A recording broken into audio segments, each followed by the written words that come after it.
Hello, and welcome to Natural Havoc. We are a group of friends and Twitch streamers that decided to give playing Dungeons and Dragons a go on stream. We play the 5th edition system, and we have a load of homebrew rules thrown in. We are veterans to this game now, and every action we make will be consequential, and we will take those consequences with our own actions. Ain't that right, Rez? But before we go any further with getting the game underway, let us go around the room for any new people that are here. Tim, why don't you take it away and tell us who you will be playing today? Hello, I am Tim, and I'll be playing Arcturus, the Warlock for Dalkan, who is very intrigued by what happened last stream, so I'm looking forward to it, so let's go. Awesome. And below Tim, we have a birthday boy? Birthday boy, take it away. Hello, everybody. I am Eagle. I almost said Andros. Hey, I'm Andros. Hey, I'm Eagle. I play Andros, the rogue, the crazy, quote unquote corrupted rogue, who got knocked out by his own party members. You'll learn more about that today. Also, make sure you're following the socials from the YouTube, where you can go subscribe and watch all our previous sessions, especially the one where my party betrayed me. 2, you can go to the Instagram and follow there, where you can get some updates there. You can also go to the Discord, and you can type out how much you're mad at the party, like I am, about betraying me. And then on top of that, you can go to Twitter and answer today's question. Well, 1, are the party piece of shit? Yes, I mean, the obvious answer. 2, also, on top of that, me and a person in chat, Marie, had a argument today over can spicy mayonnaise go with cheese fries? So make sure you answer that at the Natural Havoc Twitter. Send us a tweet at Natural Havoc if you would prefer to have spicy freaking mayonnaise on your cheese fries. Thanks. Happy birthday! Thank you! Happy to be here today. Awesome. And below Eagle, we have Smitty. Take it away. Oh my lord. Hello, I'm Smitty. I am using Max's setup, so I'm a little bit confused, but hi, and I'm also in a different country. Hi, I'm excited. I am overwhelmed with the amount of screen I have in front of me right now, but I'm excited, and I'm playing Maeve, a half-elf druid barbarian. I nearly forgot the most important part. Yeah, I just had to clarify how many numbers it was again. Awesome! And to the other side of the room, we have our, permanent member to Natural Havoc, Ray. Hi everyone, I'm the one who knocked some sense into Andros last week, and who did the entire party a favour by knocking out the birthday boy. But it's fine, because this week he's going to throw another little tantrum and then it will all be okay. I play Grin, I'm a goblin fighter, and as you can tell, I'm in a fighty mood. Awesome. I think we're going to need it for this session. But yes, above Rez, we have Zeb. Zeb, take it away. Hi, I'm Agent Zeb. I play Erhard, this wild magic sorcerer. And I don't have as much to say as everyone else, but did Andros betray the party or the other way around? Who knows? You're very lucky that he doesn't have his earphones in at the moment, and he's drink. Oh, he does. Okay, he did hear it. But yes, and yeah, he's drinking a health potion right now because he's probably going to need it. And above Zeb, we normally have Lan, but Lan is running a little bit late home from work. She'll be here in like half an hour-ish, so she should be back by about 7 or 8 p.m. or wherever you are on the hour. I imagine she'll probably be around. So yeah, so she'll be catching up with us when she joins us. And finally, she plays Shion, the resident Diva Warlock. That's the one. God, I don't know how I forget that every time. Yeah, she does that, and yeah, Shion's a sassy, independent, strong, I don't know where to go with this. Powerful woman. There we go. We'll go with that. Powerful We woman. take it. We take Powerful. Yeah, we Uh, stand power. I was gonna bring, the fact that she has ties to slavery in. No, we won't. Okay, we'll leave that bit. Leave that bit out. Cool. And yeah, I am your DM. I am Onion, and I will be DMing today. I am the narrator, the storyteller. I'm the NPCs. O'Grognak. I'm Socks. I'm the trees. I'm the grass. You try and speak to anything, and that's what I am. And First of I all- describe everything. Yeah. You said you're the DM today. Yeah. Are you not the DM all the time? Is Well, there 2 onions that we don't know about? when I'm not DMing and I'm Right. like sleeping, I'm just like a Mm. citizen, Right. Mm-hmm. of the Okay. country that I'm in. I thought you were but DM yeah. 24/7. Sure. Well, yeah. To be fair with this group, yeah, here I am. But yes, yeah. Is that you, God? I'm the dungeon master, game master, referee when it comes to the big bad fights. So yeah, that's what I do. Right. Enough about the birds and the bees. Let's head on over to the recap for this week. You get that, Rez? Wait. Sorry, how you about want to repeat that a little bit louder? the Eagle? birds and the bees? Oh, what did Eagle Said say? he allowed, some betrayal that happened in this, establishment. I thought we were, a family-friendly group. What He's betrayal? not gonna let it go. I don't see betrayal. Yeah, so let's Let it crack on with the go. recap. Session 52's recap was Andros was betrayed by the entire party, and let's start. No, The best recap, right? That's it. That's all we need. That's it. no, we'll do a little bit more of what went on. So, our session began with Grint trying to stabilize the serpent, unaware of exactly how the sea serpent had died when Andros had killed it. As he slowly came to the realization that it was beyond all hope, he decided chopping its head off was the next best option. So, as they then were chopping the head off, the party all gathered around, apart from Arcturus, who managed to wrap up the head of the flower into some piece of cloth and slowly, gently bring it to the party. As all of this was happening, Maven Grint confronted Andros, questioning him about what had happened when he struck the final blow to the big scaly beast. Andros denied that anything out of the ordinary happened, which we all know was complete bogus. But both Maeve and Grint didn't believe him.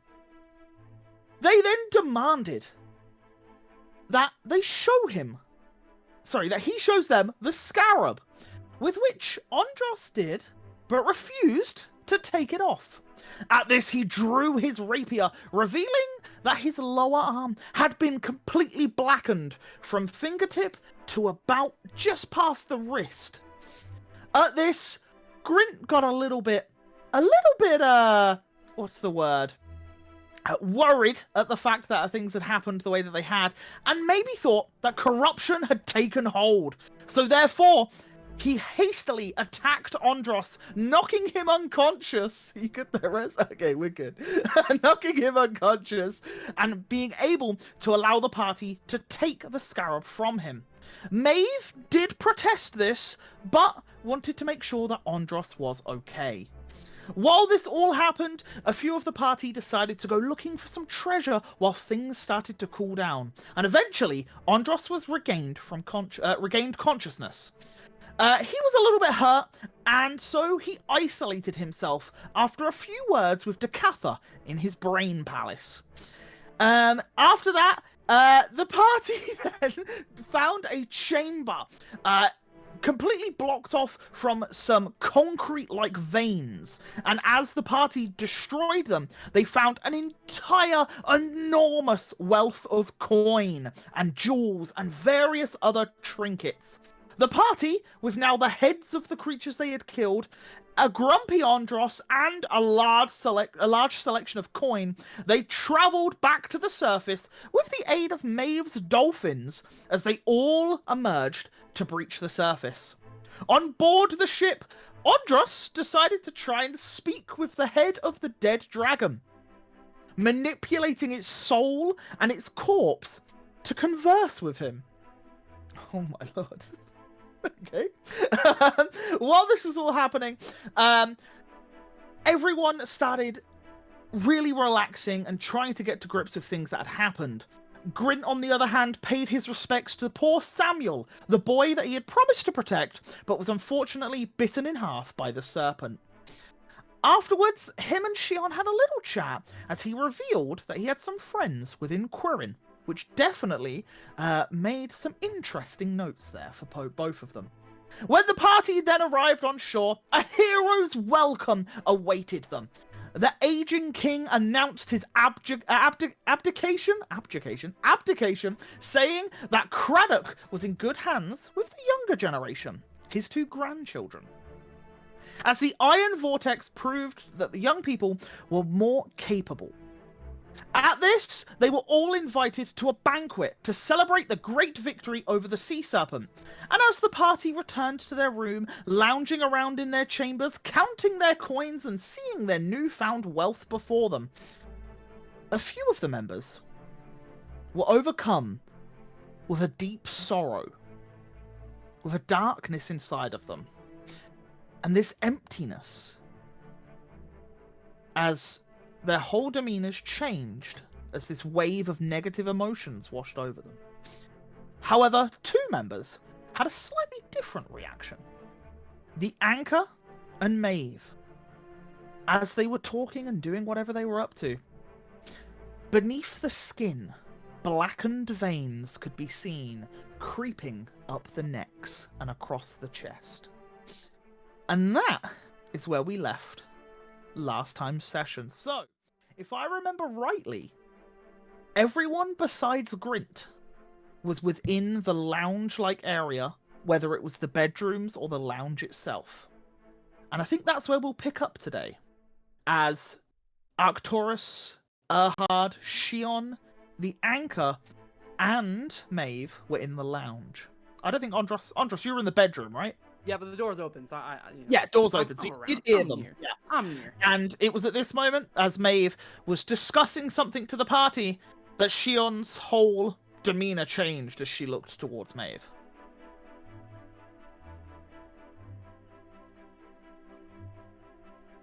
What's up, Shion? Completely speechless. Okay. As Erhard and Arcturus also look in shock. What's up, guys? Maeve, what's that around your neck? I don't know. What is around my neck? It's Kinda looks like black. bad. Bad? Well, remember the tuna? Yes. You get bit? Hang on, and I will run over to a mirror, Yep. something like that. Yeah, and Um, as you do, you look into it, and yeah, you can see these dark veins beneath your skin that just seem to be crawling up the side of, like, just the side, one side of the neck at the moment. But you can start to see them as you like look around the chest area. You can see that there's a few more sprouting, like lower towards the arms. Guys, and I'll touch it. I don't know, does that do anything? Yeah, you touch it, and it just feels warm. Like, Okay. yeah, just How it's you just a little feeling? warm. Yeah, how am I feeling? You, as this is happening, and the realization is like slowly starting to kick in, you just feel a little under the weather, like a cold is coming on, or like an illness of some sort is slowly starting to come to fruition. And it's at this that, as you're saying this, you just see like the Anchor just like coughing into his hand for a moment, as like he was eating this pie originally, and he like puts the pie down. He's like, "Ah, the bad pie, not eat more, for enough." And as he does that, he like scratches his chest, and as he does, you can also see some black veins. Right. He's got it too. I'll get up and I'll walk into the main room, hearing the sudden panic. Everyone, What's going on? should we maybe Like, should everyone just check themselves? Like, I want to do either on Maeve or on the anchor an investigation check just to know if I recognize it, because I was like very close to the flower. Go for it. Which is now an 11, I'll let you choose. And 3 is a 14. Okay, yeah, as you're looking over it, there's definitely similarities. This is clearly a similar thing. It might not be the exact same, but you definitely get the vibe that there's something wrong here. Oh, actually, you would have had to have rolled at disadvantage, but luckily, the second roll is higher anyway. As your sorrowfulness means that you don't seem to have the urge and oomph to continue as you normally would. You're more downtrodden. You're not as focused. It seems to have the same characteristics as the veins and what we saw on the tuna. everyone else feel fine?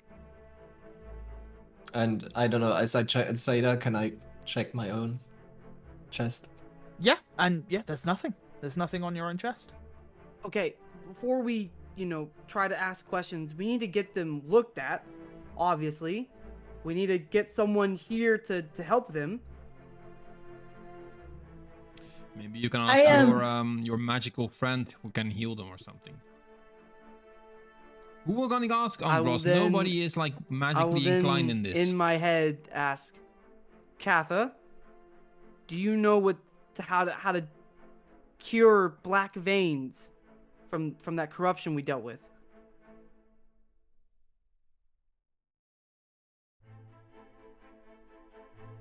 I might. Hey, can you please give us some answers here? My friends are in danger.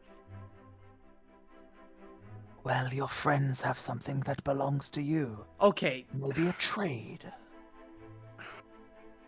we can do that later. That is not the point, and we're not doing that. No, this is my friend's life. Andros, we give and we take. Look, I will do whatever you want. Listen, you know, if you live in my head, you know my best friend is right here. And listen, if something bad happens to her because you are not giving me the information I need, you will not be having me as your champion. Oh, Andros. But you already are. Hearing that, I'm just gonna look to Arcturus and I'm just gonna be like, there should be mages from the tower, the Raven's Tower, right? They send people down here to study the corruption. The alchemists, right? Yes. Yes, yeah. Alchemist? Where could they be? They're here in the tower. I'll go to the hall. And I'll just Do we still shout. have the sending stone? I'll just shout, guards! Send for medical aid. Maeve, do you still have the sending stone for Eliash? I do. I do have the sending stone for Eliash. I was wanting to speak to her, not about this, but obviously we should. I have. And I start rummaging through my bag and I pull out a potion. I have an antitoxin that I made a little while ago, but I don't know if it would work for this. Well, Arcturus. the corruption seemed very powerful, but maybe it's early stages, maybe. Look, guys. When I was knocked out, where is the scarab? What do you mean? Give it to me. Just give me the scarab. Just hand it to me. I think What are you gonna do with it, Andros? Katha is willing to give us the answer if I get the item back. Just give me the item back so we can help Maeve. Even if we wanted to, listen.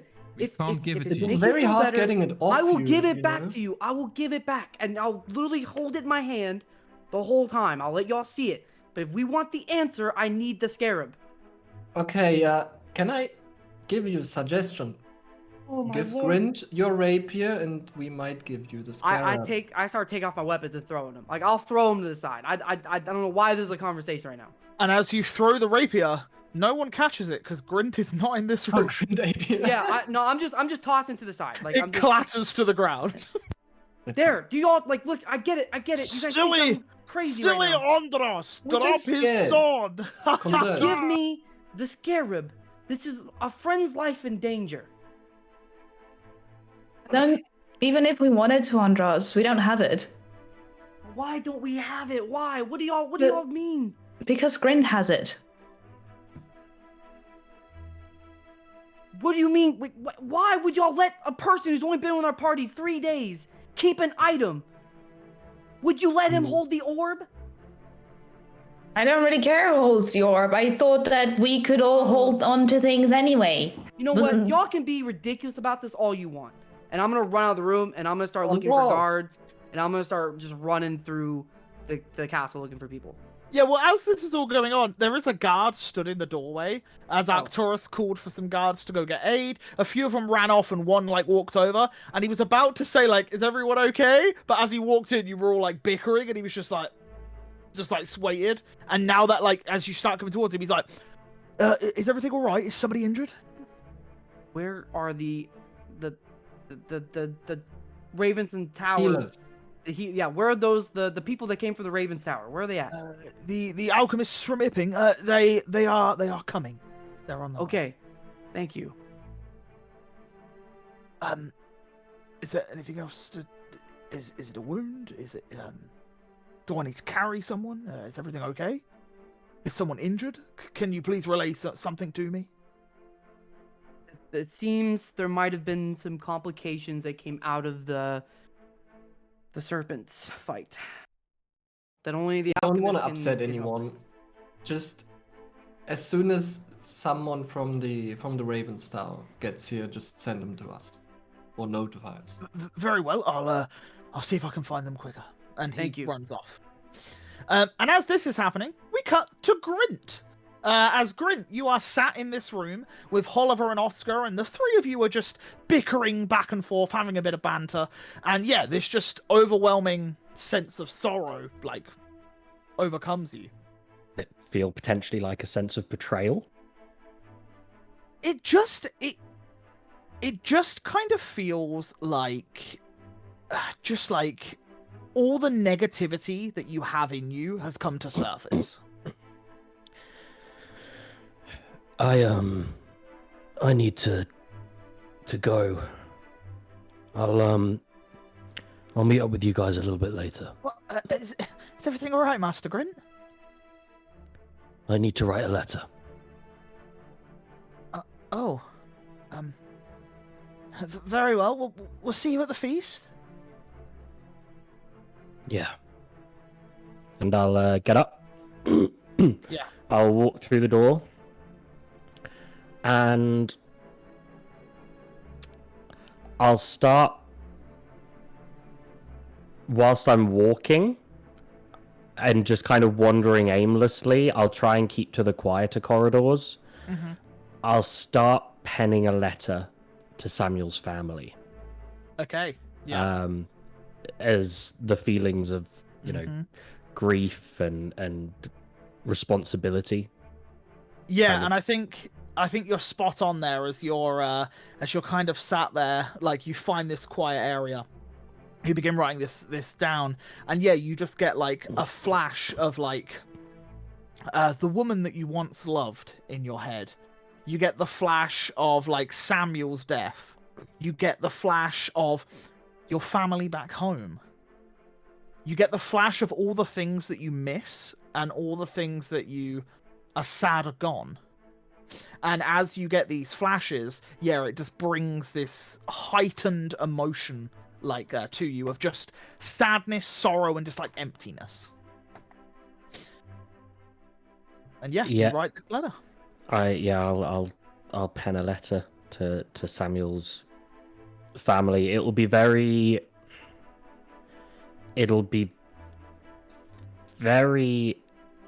self-blaming in terms of tone. Very apologetic. Yeah. Grin's gonna basically take it all on himself. Yeah. Yeah, and as you do this, we'll cut back to the rest of the gang. As, Erhard, you're sat there, this chaos happening in front of you of Maeve, Andros, and everyone else running around. And to the forefront of your mind, you think of those from the carnival that didn't get as lucky as you.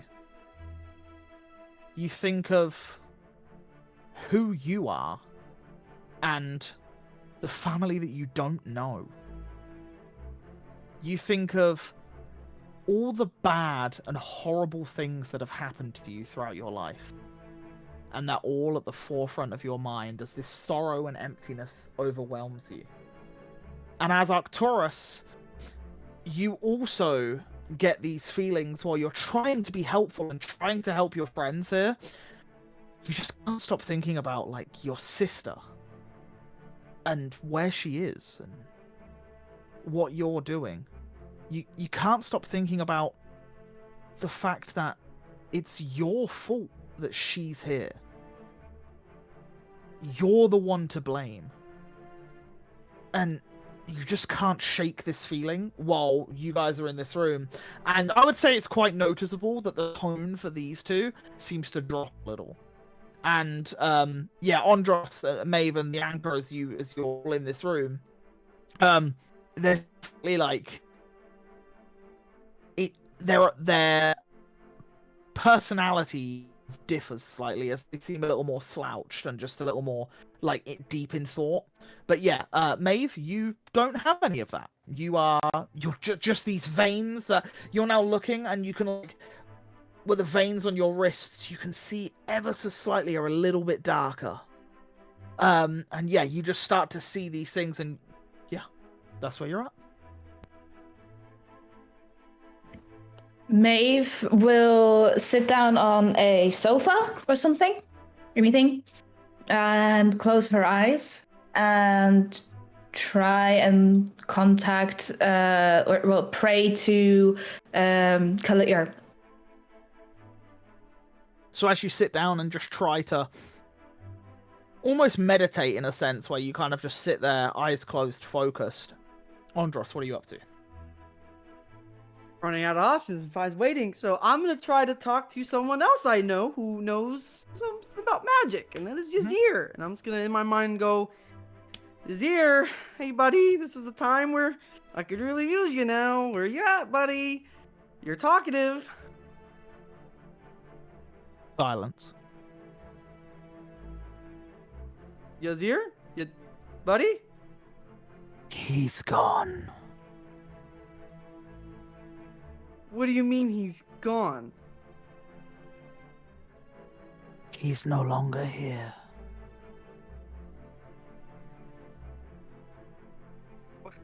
No. He's in my no. Listen, you don't understand. He's in my head. He's family. He's here. He has things he talks to me about.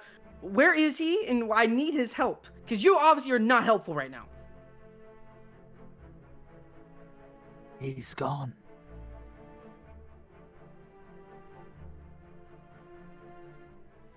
His connection to you was not as strong as ours. Oh, no. You don't have the right to tell me. You know what? We're gonna talk about this later. And I'm gonna look to Arcturus. I noticed that they're seeming a little. Yeah. There's definitely the mood has changed for both Erhard and Arcturus, for sure. What are you guys doing? Are you guys okay? Like, we have a friend here that's in trouble. I've had so many people that were in trouble in the past. What are y'all on about right now? What are you talking about? This is Maeve, our friend Maeve. You think she's the only one that's in trouble? I've lost so many friends and family. What are you talking about? Listen, right now, yes, we all have problems. Yes, we all have people who are in trouble. Right now, Maeve is the person here in the present that is in trouble. Like, please, someone, like. Hey, your hand is champion. black. Oh, Anchor's here as well. Yeah, you forget Anchor. me. I'm big man, easily not too forgettable. You can take it. You can handle it. Anywho, guys, What? listen. You can handle it. Listen, guys, listen. I need y'all to focus. Like, rein it in a bit, all right? Like, level-headed. Y'all supposed to say I'm the crazy one. What's going on here? What has got into my party? I stand up and I walk to Andros, looking him in the eye, like peering a bit up. I'm saying, Andros, a lot of people were let down in the past. My sister, is my freaking fault that she's here. All the people I let down back at home by going through my stupid research because I wanted something, the selfishness. That's what we are, just selfish people. I grab him People- and I shake him. Hey, buddy, Arcturus! Like, and I'm gonna give him a minor slap. Like, just Yeah, just like a wake up call. Yeah. hey, And hey, listen, Arcturus, I get it. Listen, man, we all have bad shit happening. Like, we all have things going on. Both of you, I get it. Right now, that's not the time. We have right now in the present a problem that we need to fix. You're a smart guy. I need you to be smart right now.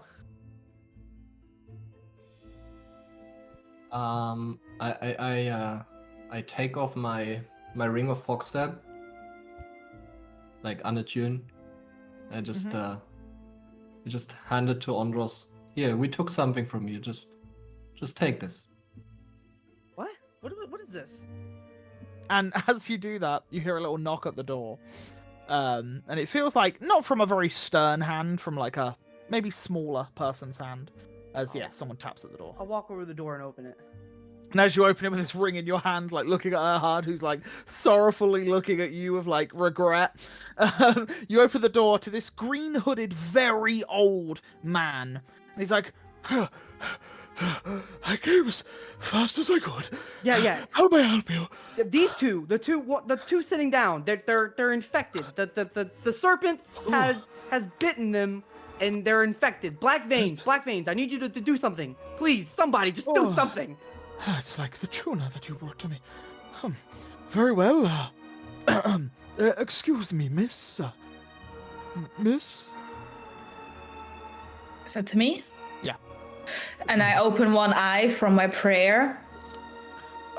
Would you mind if I began an examination on the top part of your chest and neck?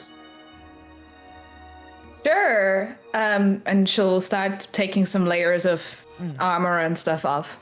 Yeah, and as you peel just a bit more away so you can see like the collarbone and like the neck, he gets pretty close, and then you see him pull out it looks like a leather strap attached to what looks like a monocle, and he like attaches it round and like buckles it to the back and tightens it really tight as this monocle like straps to his eye. And then as he goes towards you and he clicks it, like an additional lens appears over it. And then he clicks again, additional lens, and then again, additional lens. And he looks like really close to the veins, and he's like, yes. Very similar. Not seen it on a humanoid before. Interesting. Yes, there it is. Fascinating. What? There's what? You can't not elaborate. Oh, sorry. My studious mind sometimes gets the better of me. As I think some of you... Arcturus, I believe, is the name. You brought me the tuna before. As I can see with my monocle, the vein is darkened because the parasite has grown. It is moving through your veins.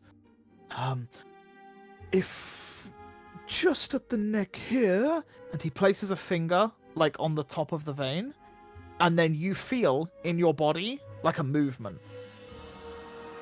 And as you feel that movement, yes, it is reactionary if I block the paths off. Anything we can do to help? Is this like an insect? I believe the correct term would be a parasite, dear. Nothing to be afraid of. Mr. No. Raven, sir, you're smart. Listen, Call me Giles. Giles, sure. Listen, Yes. I'm not trying to put you in a time limit here, but like, I get it. You want to study this, but I don't want this to become more of an issue. If we can, like, get to the process of healing and getting rid of the parasite. Well, Giles, no, can you pinpoint the parasite? Well, you see, this particular vein here, it has traveled up through the neck. It would have taken quite a few hours for Sorry? I just want to pinpoint the location of it on her body if possible. Well, were you Can I do a bitten at all medicine recently? check or something? What? Were you What? bitten at all? Yeah, by Could the you show- serpents. Could you show me where the bite was? Yeah. I was bitten as a wild shape, so I haven't. It was the whole snake. It was like the middle of the snake. So you Okay. imagine somewhere around the torso, like maybe the waist. Right. Yeah. So I'll lift up my top because I probably also haven't Yeah. looked at it. Yeah, and as you do see 4, and it's either side of like your hips, very small pin-like holes where it seems to have latched onto your hip and then let go. Mhm. And he's like, yes, so from what we understood on the tuna, is the point of origin where it began to grow was from the hole that the creature produced. So I would assume the seed that is planted within you would be in one of these 4 holes, or maybe all 4 of them. Could I just cut it out then? Well, we've never actually Maeve. had a live subject. Would you thus far. would you You Would don't you- know how to would- cure it? Maeve? Well, Would you like you- me to try something, but it might hurt? Well, We have a professional here. Well, I was just going to say, it was only brought to our attention as of just a few days ago, and we are in the process of trying to find live tuna to experiment on. I really don't Experiment? want to lose another friend, and experiments, you know. Ooh, what is it that you wish to do, young master? Maybe I could need assist. you- I would like to freeze it.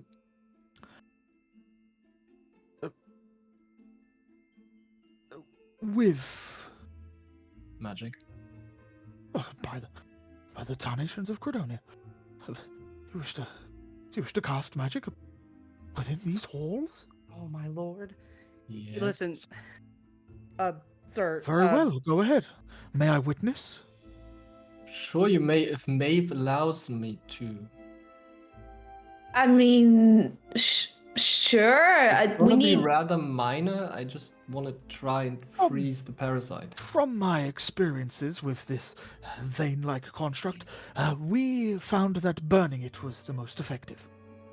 Yeah, I mean, Maeve is kind of like. Wait. Yeah, go ahead. but freezing it. The serpent was ice, so surely if it had some sort of cold resistance. I guess. You can. I whisper this to her. You can turn it to Can't hear you. fire. Animals. What if you just change it to a fire animal? Would that just? You're right. Smart today. That might be helpful. That could be help. You're Andros. I don't know what is going on in your arm, but it must have done something for you. You're a genius today. Well, Don't let it get to your head. if the ice doesn't work there, young master, I could maybe fetch a torch, and we could try another method. Yeah. Can you try that on the anchor first? Try what? Examine the anchor, just. We're for trying to the heal sake you, of it. anchor. Just accept Oh! the help. Very well. Yes. There you go. Test subject right there. Just stands there. Or Maeve, do you Go want into a a wild room or shape? something. Or... and try that. Yes, hang on, I need to look around the camera so I can see my wild shape list. Well, I think. Does the floor look like it's carpet? Does it look like I'm gonna set anything on fire? Yeah, you are in you're in the King's Cathedral. Most of the flooring is wooden. Throughout, because you are upstairs, you're not on the ground floor. So most of it is wooden. There is carpets, there are tapestries, there is The bedding. balcony wooden? There's a balcony, yep. Is it It's wooden not a or stone? massive balcony, but there's a balcony. Is it made of wood or stone? Stone. Can we not go outside for this? Maeve, I have an idea. Just it's gonna be a little painful, but fuck it. I will hold you. You do the thing, and I will hold you through the whole process. You wanna hold me? Yes. As I burn up? Yeah, but listen, I am not gonna let you get wrong happen to you. So let's just get this becomes over with big, quickly, so usually. you can be okay. Doesn't she usually become very big, Andros? I don't have to be big. I can be Yeah. anything. I assume you're now having this conversation openly because Ahad's joining in. Mhm. I So guess. as you're having this conversation more openly, this gentleman there is just like, my word. Not now, smart man. Giles, may I witness this? Oh my gosh, if it make you happy and it will make you smile on your face, sure. And I'll pick up Maeve. If that is Ross. what is required. And he smiles as he watches. Andros, show a little respect, will you? Arcturus, it is absolutely fine. Are you, feeling alright? You sound a little blue. Excuse the pun. Out of my mind. Just to say, if I feel right, what is right anyway? Just nice Giles. people. Yes? Do you potentially maybe check Arcturus a bit? He's been a little too blue. Like, we just did something really good, like defeating the problem, and he's not What- usually like this. What do you mean, Andros? I've always been blue. But Well, we have okay. so many more problems. Arcturus, I wish. Do you mind if I tell you something in private? You think it works? It And he works grabs out, you by the yes. collar and pulls you down to his level as he puts the back of his hand on your forehead. A little clammy, yes. He pats your cheek a little bit. A little red on this side. The other side not so much. Very well. And he lets go of you. Palms, please. And you follow his instructions as he just does some routine checks on you while the rest of this is happening. But every now and then he looks over at you in case you're doing the thing that he wants to see. I'm holding Maeve, waiting for her to do her thing. You're holding me. I'm holding. Like, Yeah, I oh. picked you up. No, I'm like holding her like almost like a cradle style. So in case Like she a turns something baby? small. No. It's like an adjusted princess style. So in case she turns something small, I can still Okay. like keep a hold on her. I guess I'm not really helpful anymore. I will just sit over here. Yeah, as Nice. Ahad just walks off as well. Shield is just still just mouth open to everything going on right now. Erhard, can Okay. you help Arcturus? I can help? How?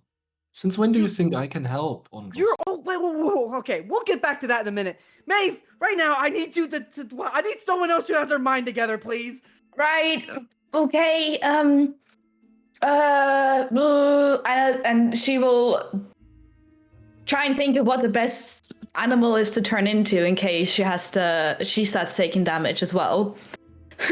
And so, as Andros is holding her, fur starts growing out of her arms, pretty much everywhere on her body bar her face, as it starts to shapeshift in that of an ape. So she doesn't change, height or anything, but also the skin starts to crack and the glowing heat from underneath starts to show, as it's a fire ape. Yeah, and as the ape begins getting these cracks of magma in it, Andros, I'm gonna need 2 checks from you. Firstly, an athletics check, because you try to hold the slightly more grown, muscular size of Maeve turns into this ape, more ape-like thing. So I need Would an athletics. powerful build not give me advantage? Just technically I Sure. can hold. I'll give you advantage, yeah. Awesome. Let's freaking go, boys. All right, athletics. Come on, please. 26, perfect. Woo! You can lift her up. It wasn't a high DC, but it was just in Yeah. case you dropped her or something along the lines. And as you do this, I also then need a Constitution saving throw as things start to get very hot. A 16 is enough, so yeah, you're all good. But yeah, you're lifting her up. Your hands are starting to slowly burn, and there's that smell of a little bit of flesh that's got a little bit burnt, singed, and you're just like, ooh. But yeah, Maeve, as you turn into this ape, you're now an ape. I check, like, I try to, like, look and see if I see any veins still. You can just see the fiery cracks and the magma and all sorts. Okay. I don't know if you need to stay like this for a little bit. I don't know how much it's gonna hurt, but you do what you gotta do. Maeve, Mm. make me a Constitution saving throw with advantage, please. Okay. Double 20s. Well, a double nat 20 is definitely going to do it, isn't it? My word. Yeah. You don't feel anything different in this form as of right now. But you definitely get the sense that, like, you're very hot right now and your insides are burning. If this thing doesn't like fire, then this is probably what's going to do it. But you don't feel any different like you are right now. Okay. I will look down at Andros and give him a thumbs up as I go, ooh. Yeah. And as you do this, you hear the door handle start to turn as the door starts to open. I quickly, like, hide Maeve. I can, like, turn my back to it and hide Maeve. Like, Maeve's an ape, like a full-grown ape. alright, I'm just gonna yell then, Maeve, turn back, turn back, turn back, turn back! I would just comment, that looks amazing, and I just rummage in the bag of emptiness and look for the fluid. Okay. Wanting to look at something new and shiny. Yeah. If is there like a fireplace at all in here? Yeah, towards the back wall, yeah. I will jump up Andros and jump into the fireplace to like try and crawl up it. Sure. Roll me an acrobatics check as you try and gracefully leap over there without setting anything on fire. As myself or as the ape? As the ape. Which would be is that strength? No, dexterity. Dexterity, yeah. I will say a 10 is just enough to not set anything on fire, but you do leap and you have to like push off the coffee table to get there. And as you do, the coffee table like wanes slightly from your force, and like it starts to buckle, but it holds. And then you like land in the fireplace and like scurry up to it, like up it. Yeah, and as you do, a guard then walks in. He's like, just checking everything was all right. Is your friend good? Everything's great. Thank you so much, guard, for what you do for the city. Do me a favor, can you just make sure people stay out of the room for a little bit? You know, stay guard? But by all means, I totally understand. Appreciate you need it. your privacy. Thank you. And he looks towards Giles, and right now you see Giles with like a small little ruler type thing, and he's got Arcturus to put his tongue out, and he's got like the ruler on Arcturus's tongue, and he's like looking down his throat, and the guard just goes, right. And he just shuts the door. Like, I'm not gonna question this. And while this is all going on, we will cut back over to Grint. Grint, you complete your letter. You fold it up. You put it in an envelope. Where are you going now? What time of day is it? At this point, you guys, it was about morning-ish. It's quite late. I would say it's getting to about 7 p.m. And the feast, you can hear down the corridor near you footfalls of people. So it appears people are like getting ready to attend this feast. I'm gonna head back to the room because Yeah. I can't keep a straight face with this. But Grint needs to apologize to Andros. Okay. Yeah, and as Grint starts making his way up, this guard shuts the door, and Andros, you hear some murmuring outside, and the door opens again, and like just as you go around to be like, "Hey, like I just told you," you see Grint walk in, and then Grint shuts the door behind him, and I'll say this is all where we've caught up to now, as you're all in there. What? Not now. Okay. Hey, Green Man. There's alcohol in the thing. No, this is not a time for drinking. What do you mean? It's always a time for drinking with you. I will have a drink. What? Erhard, you're like the what? Oh man, why is today so weird? Come join me. Just a quick question, Onion. Are we obviously like we're sorrowful? We're very low. Can we tell that something's quite off? Yeah. Yeah, you know that like you weren't like this an hour ago. Like this has just all of a sudden come over, and yeah, you just feel really shit about everything. Like it's just that really horrible feeling. And for those people that are feeling sorrowful, you have disadvantage on all skill checks. Would we remember the pulse that we felt in the cavern? If you think your character would remember that, yeah.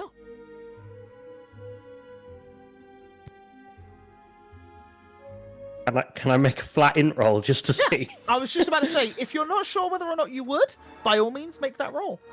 And at this point, the speechless Shion finally says something. What the hell? Finally, she speaks. Look, people bad. Me got the black vein. Little puny girl turned into ape. Fire ape. And did that work? I don't know. Who knows? She in chimney. Funny little lady. When's she gonna come out? We have. I places- don't know. At this, the feet will dangle out and she will sit down in the chimney instead. Yep. Hey, darling, are you okay? Okay. There is something clearly wrong with you. Oh. As he points at Erhard. No, oh yes, I'm just testing Arcturus for. Yes. What are you testing Arcturus for? Well, he Things seems to are have a bit going of a really fever. bad. A little clammy. Do I notice Grant is a little different? Like, do I notice like his mood has changed? Yeah, same Because goes. I mean, yeah, because I I would mean, say- I know he became, I would say with Grint is always a little off anyway. Like his Yeah. demeanor comes off a little bit more stoic, so it's probably a little harder to read on Grint than it is the other two. Okay, but do I pick up that there's potentially like, because I know he got a lot of good news today. So if thinking is like You would also know that Samuel died today. true. Okay, So Alright. yeah. Because I feel a lot crappier now than I did about an hour ago. You look a lot crappier now than you did about an hour ago. And this time he points at Arcturus, you look a lot crappier now than you did about an hour ago. Goes without saying for the two of you. What You mean? two- I'm in prime, no? No. Right, so You- I. You two look fine. wait, so you too? I don't know. Andros, I don't know what he's talking about. Something I must have feel happened. exactly the same as That's an what I'm hour ago. saying. I think The- they're the only two that are good. Can I ask Erhard, Arcturus? In fact, everyone. You remember when that pulse came out the pit, right? That red thing. It went over all of us. Kinda. Did you feel anything? Like what? Dread. Pain. Just weird. I don't know feelings that well. That's a very hard question then. Kind of busy at that point, but like, what's the point anyway? And And life is hard as it is.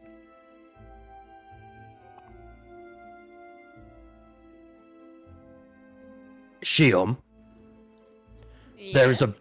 very strong chance I'm going to regret saying these words. Oh dear.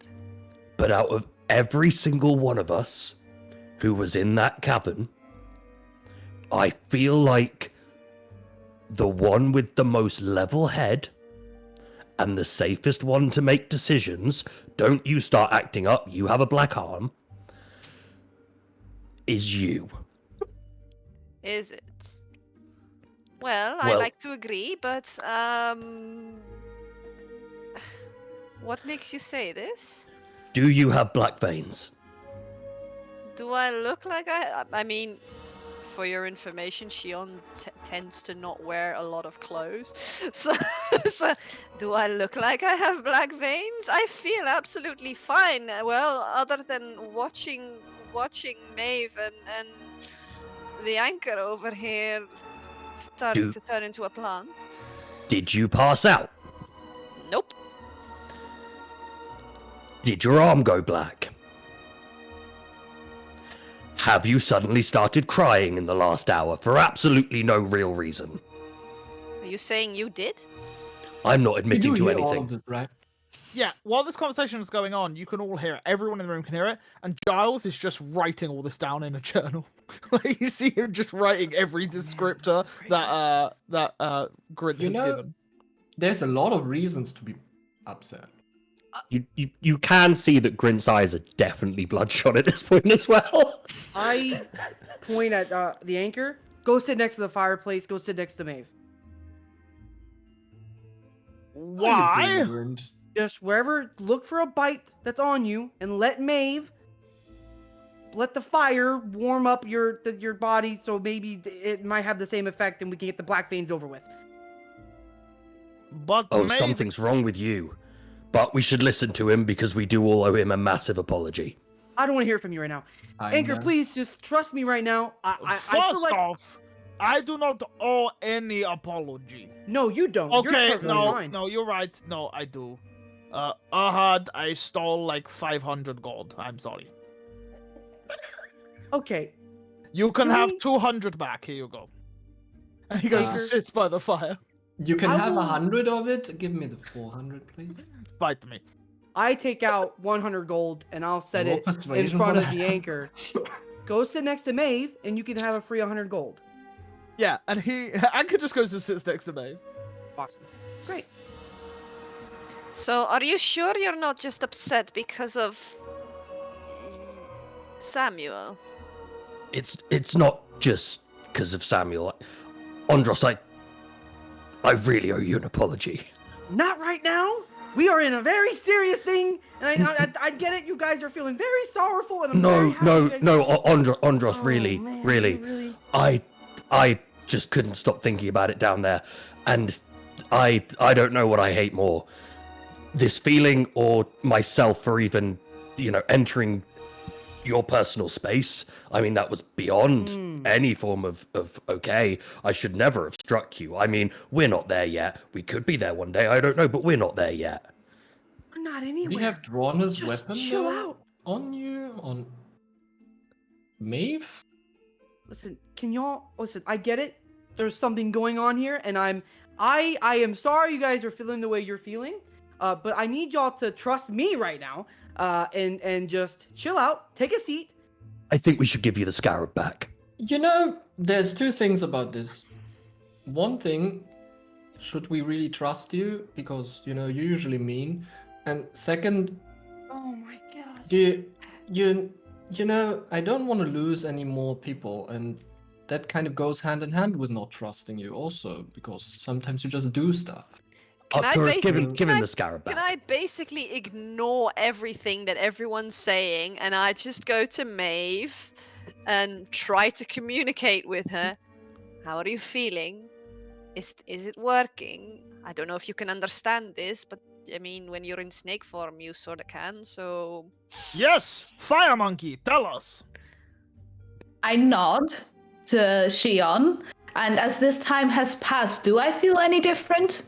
Yeah, now that a little bit of time has passed, you felt very warm being in this form. You always do, but the center of your chest and down towards your hip was like almost like burning. That seems to have gone.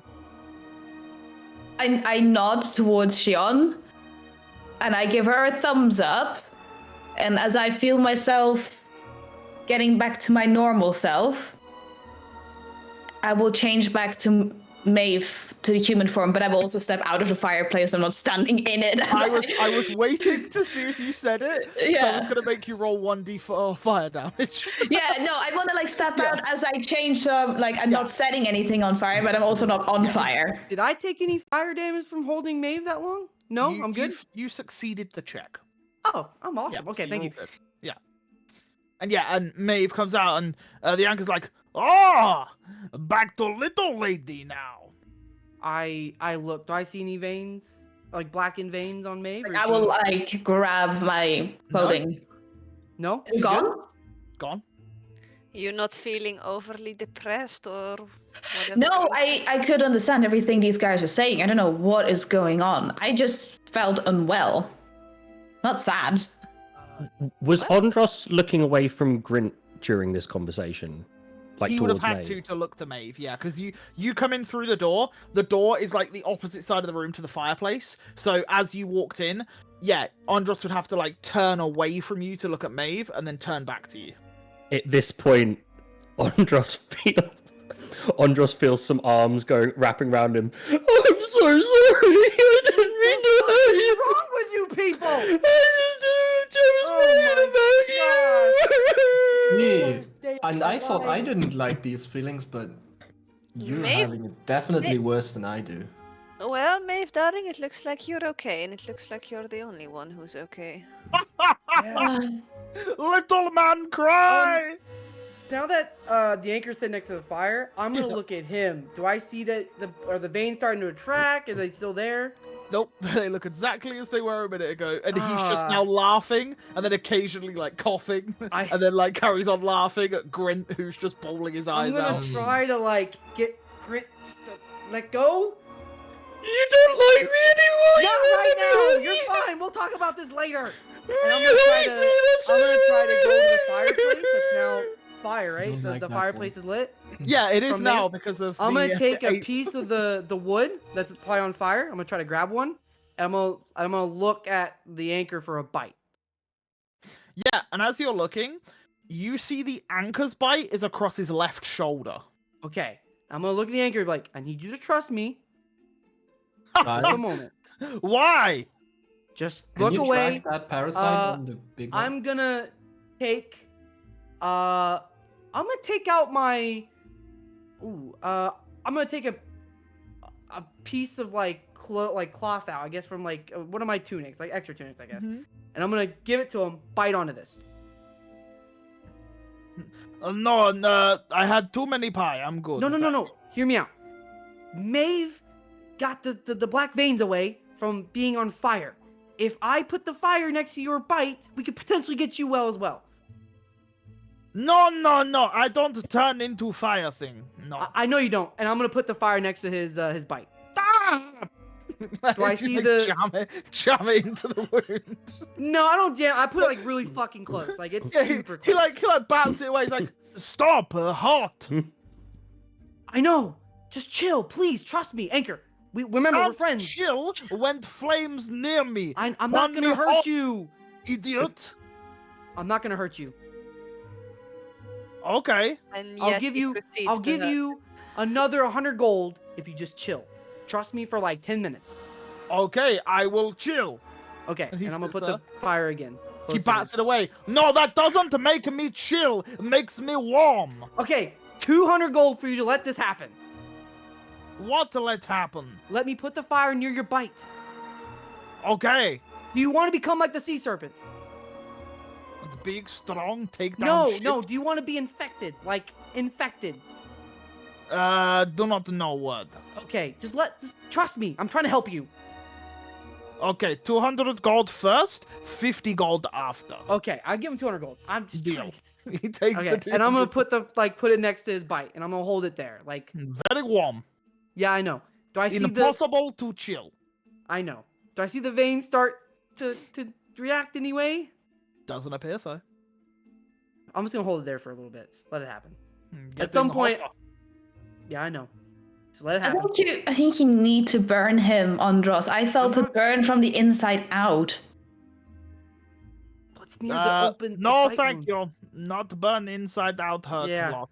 Mhm. Yeah. Hey, Anchor, I bet you can't take this torch to your shoulder for a minute.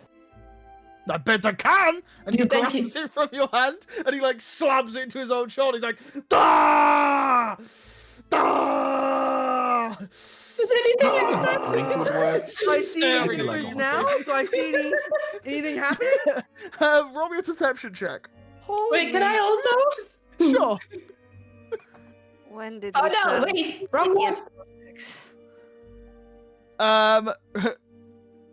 Yeah, that's fine. Okay, yeah. You're both looking. Don't see any sort of change.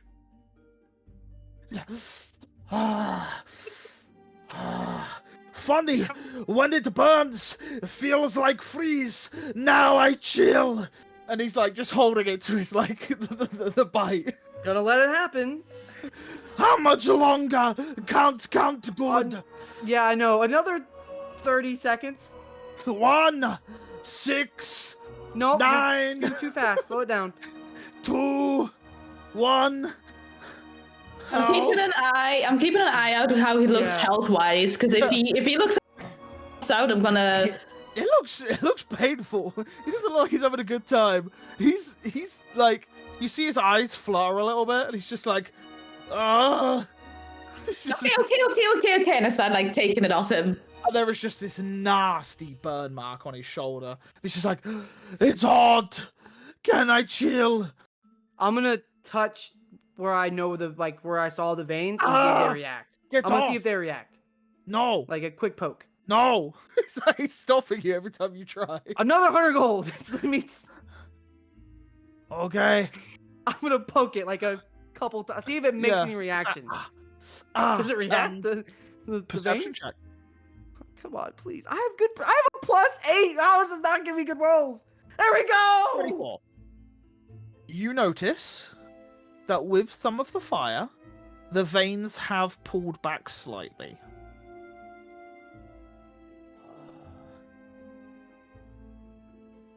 It's not enough. Not Duh. enough, no. Really sore. Yeah. I Do know. we have water? Sure. yeah. We do.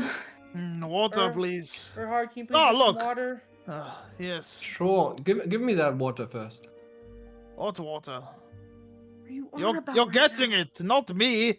I asked Oh. for it. Can I find a jug of water? Yeah, you find some water. I'm gonna look at Giles and Can just I ask warm up him- that water with prestigation? You warm it up Mm-hmm. A lot. and you give it to him. A lot. Yeah, so you make it as hot as possible. Then I give it. Yeah. And then I He give starts it to him. drinking the water. Chug, chug, chug, chug, Ah! chug, chug, Ah! chug, chug, chug, chug. Why is it so warm? And yeah, at this point, you then say to Giles, "What do you say, Andros?" Is there any way you can make someone burn without hurting them from the inside He's out? like writing it all down. I don't believe so. No. Oh, this is great. Unless we he have- can also turn into a fire No. monkey. He cannot. No. Very well. Nope. Well, at least that ticks one of my things off. And he ticks off on his checklist of things that he wanted to try.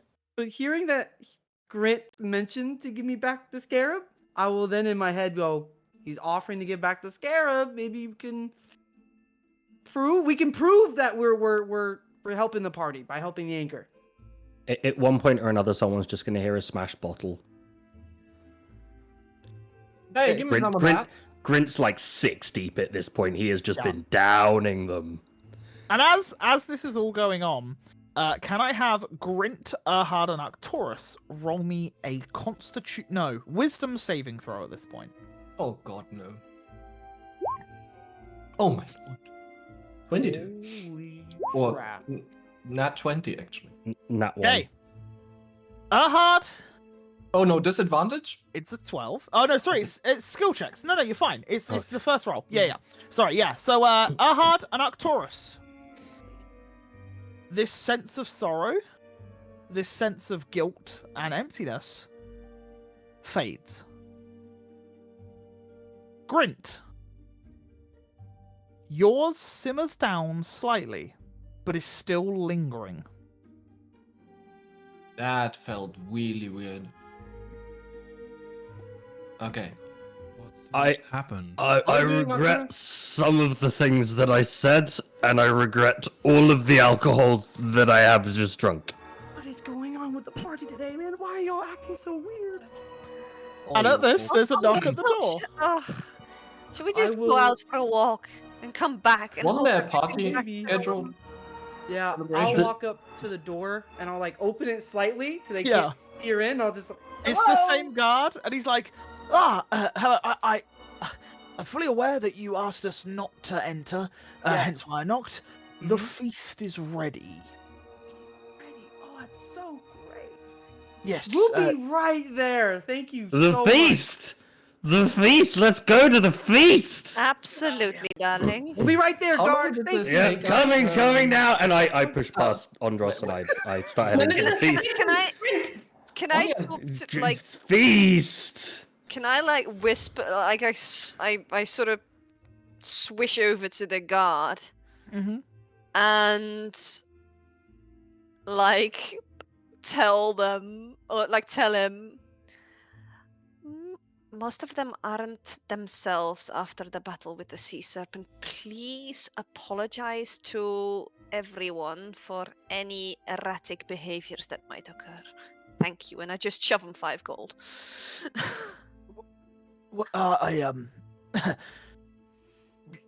Sure, any particular. And like Grint walks past. He's just Mr. Guard, you know who I miss? I miss Taryn. I miss Taryn so much, Mr. Guard. Come with me, I'll tell you a story. That one. Very well, I'll take Master Grint. Thank you. Master Grint, why don't you tell me more of this, Taryn? No, why did you have to bring him up? Oh. He just looks back at you, Shion, just like... He looks at the 5 gold, he like shrugs, puts it in his pocket, and then walks off with Grint. I'm like, you like that? I will then look at Giles. Can you handle the anchor for the time being? Yes. And he like smiles at the anchor. The anchor's Anchor, like, all the alcohol- water. all the alcohol in the room's for you. You drink as much as you need. Trust Giles here. He's here to take care of you. He's gonna make you feel better. Good. Good. Good. Can I just touch Giles' shoulder and be like, whisper in his ear, try give him hot baths.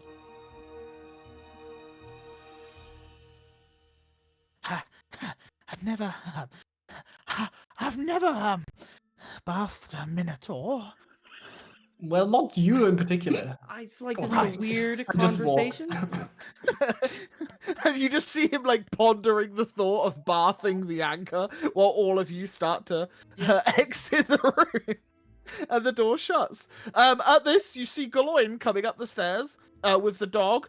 And at the bottom of the stairs, you see him with the dog, and he's like, "Oh, Master Grint, Andros has told me to give you this dog. no, Andros This wanted is- me to give this this is back. your He dog. doesn't love me anymore. oh dear. Why doesn't he love? I'm that's just gonna worse. keep walking That- past and that- not take that- the This dog. is the worst I- timing of anything. Okay, I'll take him back to the room. He'll be in the room for you." And he starts walking up and sees you all coming out. He's like, "What the bloody hell happened with him? It's a long story. Everyone went mad, it seems. Mad?" After It the must sea, have had some kind of effect on us. after the battle with the sea serpents, Oh. most of us, myself not included, for whatever reason I don't quite understand, have not been feeling themselves. Right. I'm Okay. fine now. Do you have socks still? I left socks in the room. Do I have socks? You had socks last because you No, had so Socks I is do, I nowhere have- to be seen. No, he would because I turned into a ape. No, he's in the room running rampant. Like, Okay. He's just in there somewhere. You didn't burn him to a crisp, don't worry. I'll quickly get socks and I'll get back into the group then. Yeah, and you just see a fried mushroom on it. No, I'm joking. I'm joking. No, you just see behind the couch. You just hear this, "Ah!"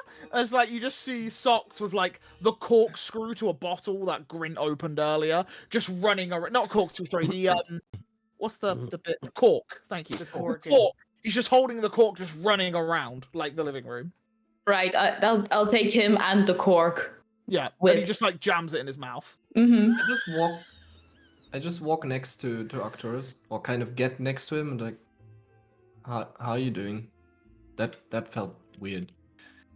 It did. It did feel weird. Over now. What was it how are you? like for you? I don't know. I feel like I had flashbacks. Like a lot of memories just flooded in. Like they were all bad. They were. Well, not bad, but like bad things happened in my life, in all of our lives, and I don't know, just overwhelmed me. You had like the same feeling as I have. And I guess. From Grint's reaction, he must have been the same. It seems like he still is. Yeah, but then drunk. Well, that's normal. His normal, isn't it? Yeah, kinda. But without like the crying. We have to keep an eye Well, on maybe him. he's gonna. Yeah, But he might open up. Like I'm still who's Terra? wondering what caused it, because it doesn't seem right. Well, we were in a cave filled with corruption, right? True. We have to check with the researchers one day, just to read up on what actually happened the last time there was like this sort of corruption, if they recall something, because they spoke about it happened before, right? Is it? If I remember correctly. I'm not sure I remember that, but maybe. I can do like a history check on it just to be sure. What are you checking for? Sorry. Well, I believe one of the scientists from the Ravenson's tower, or someone, he talked about a corruption that happened before, like a bit of plague thing. Yeah, there was a plague that happened quite a few years ago when Killiker Ravenson was the one that then cured the plague by creating various concoctions and helping the sick that was around at that time. Yeah, that was quite a few years ago. But he was deemed as like a hero for his inventions of like cures and Exactly. More like a disease then. Yeah, exactly. So what I want to check later on is if there are like similarities between what we just experienced and what might be recorded in books, and what happened back then with emotions and such. Like symptoms. Exactly. Okay. What happened to the flower? It's in my bag. In your bag? Yes, we put it in a pot, remember, when we were on the boat. Oh, and then okay. It's enclosed, so it should not do any harm. But we should like have it investigated by someone who has like more time and more skill to do so. Just to be safe. So I was planning on giving it to Lady Ackleton, just to make sure that she can investigate. Give it more skills, I believe. I heard this conversation. Yeah, we're having it walking over, I guess. Paris, before you do, I would like to see if I can speak to it tomorrow. Sure. That's It's just... Did you check on it? Is it still alive? well, last time I checked, it had a like, very faint pulse. I have no idea what the status is now. Okay. Need to keep an eye on that. Also, are we sure that the anchor is okay with the way we're leaving him right now? I'm What do you mean? sure Giles will take good care of the anchor. Maeve, Why wouldn't he be okay with it? Maeve, just a question. As one of the few people around here that has very particular skill in nature and such, do you think it's wise to bring a flower like this to the feast? Is it with you right now? Oh, yes. No, I don't think that's wise. We put it in a pot for a reason. It's still in the pot. Yeah. Well, after what we just went through, it's probably, good in a safe place. Secure You'd rather leave it unguarded in a room somewhere? Well, I mean, the anchor's there. Yes, and you've seen the state he's in. Galoin will be there. Well, this? I do trust Goloin. I don't trust the anchor with something like this, and I certainly do not trust that Giles dude with this kind of magic. He seems rather excited. Yeah. Yeah. Just okay, keep it on you then, but don't make sure you don't smash the pot. I think that would be bad news. Well, you better guys keep Well, I an eye didn't on me. see it. Yeah. Yeah, don't be getting drunk tonight. Oh, I won't. Trust me. And as we are walking, I will tap Maeve's shoulder, and just real quickly, like very quietly. Are you sure you're good now? I think so, and like I lift my shirt up to look at where the hip bites were. Bites are still there, but yeah, the veins seem to have disappeared. Well, I think so. At least something good happened today. Yeah. Thank you for the help and trying to hold me up in the air. I mean, we couldn't just let you get infected by whatever that was. I mean, your job is to destroy corruption, right? I mean, that's part of the whole deal. Do you understand now why I get worried about you and your arm? Well, what I have isn't. I don't think it's corruption. It might not be what I had, but maybe you understand where I'm coming from now, considering you panicked a bit seeing that I wasn't well. True. Mine's a little bit more controlled by something I don't understand yet. That's the issue here. She tried to. I asked her for her help. She denied me help because I didn't.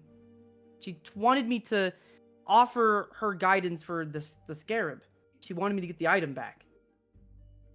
Sounds like a healthy relationship. Well, just know I would never. Whatever she's offering doesn't amount to my friends, and I would gladly fight her myself internally if I have to. Do you want... hang on. Because she's in your head, but the scarab's not on you, right? Yeah. She's attached to me, like. Do you want to full on. even keep her? Is the whole scarab worth having this? Like, I get it. You get people in your head, but they're your family. Maeve, they're gone. What? Yazir is not there. I tried reaching out. She did something to them. Right. Okay. You can't tell me that keeping that is worth not I don't having think your There's anything I can do about it now. I've made my contract. I've your signed the deal. contract. Listen, okay, metaphorically, not like I actually did, but Are they having this conversation quietly? I've whispered it. I'm whispering this conversation with her. And I've made my. I never said I wanted it. It's just I couldn't just leave the item in a random place. I mean, this. If you think about how dangerous it is now, imagine someone else with this kind of thing. I mean, at least for me, like we know it's somewhat safe because it's with me now. Did she hear me? I don't know, actually. Gatha, do you hear her I mean, I know you hear me, but do you hear her? I hear everything.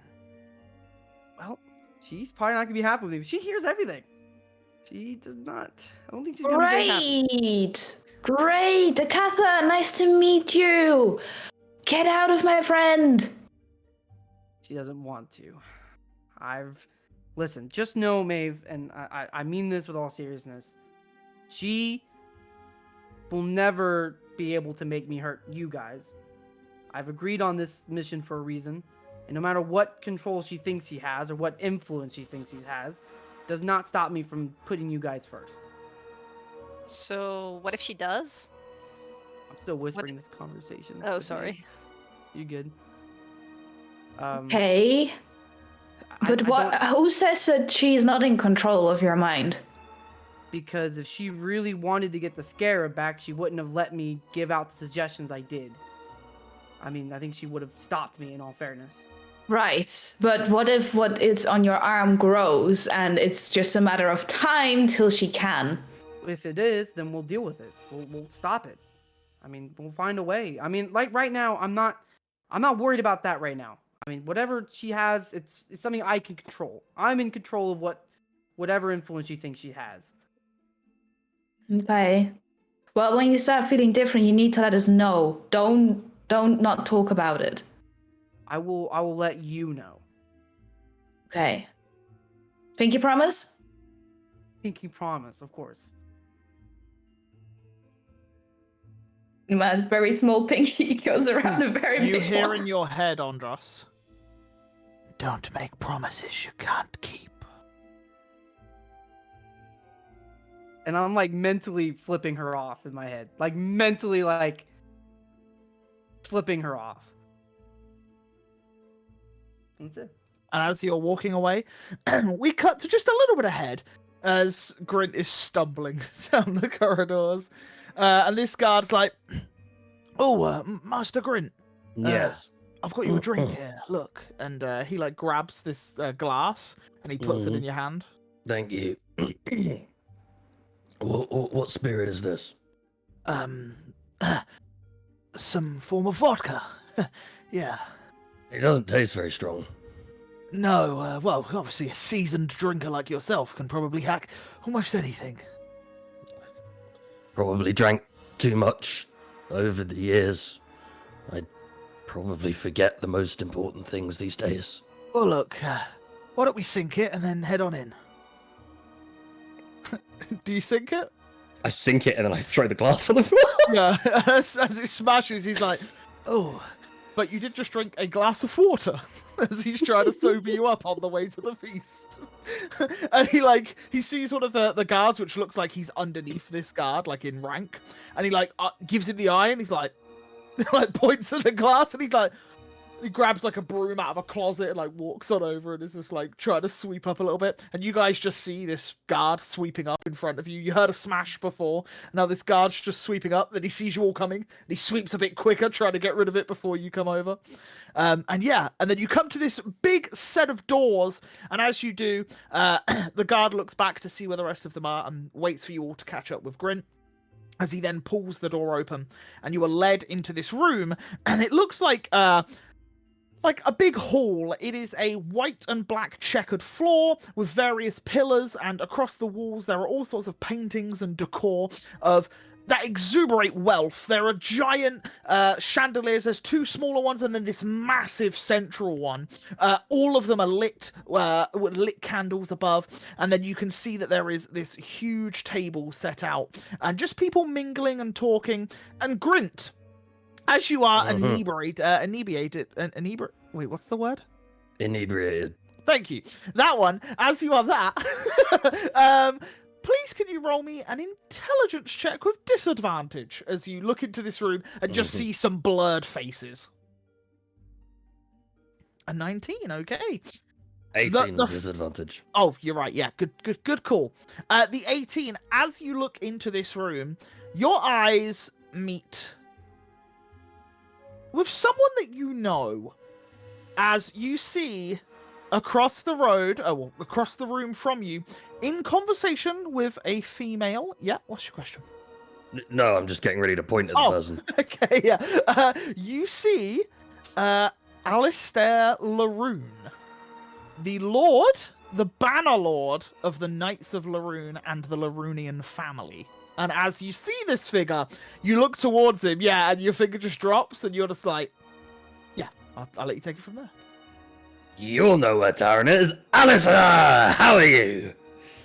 As you walk on into the room, stumble slightly down some steps and make your way towards him, the rest of you come in, and there's quite a few people in here, quite a few familiar faces, as well as a few people that you haven't met already.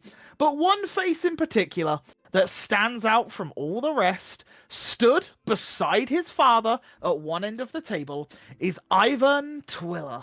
And as he looks to all of you, he sheepishly smiles, and then turns to his father and starts talking to him, pretending like he doesn't want to speak to you, and he's deep in conversation.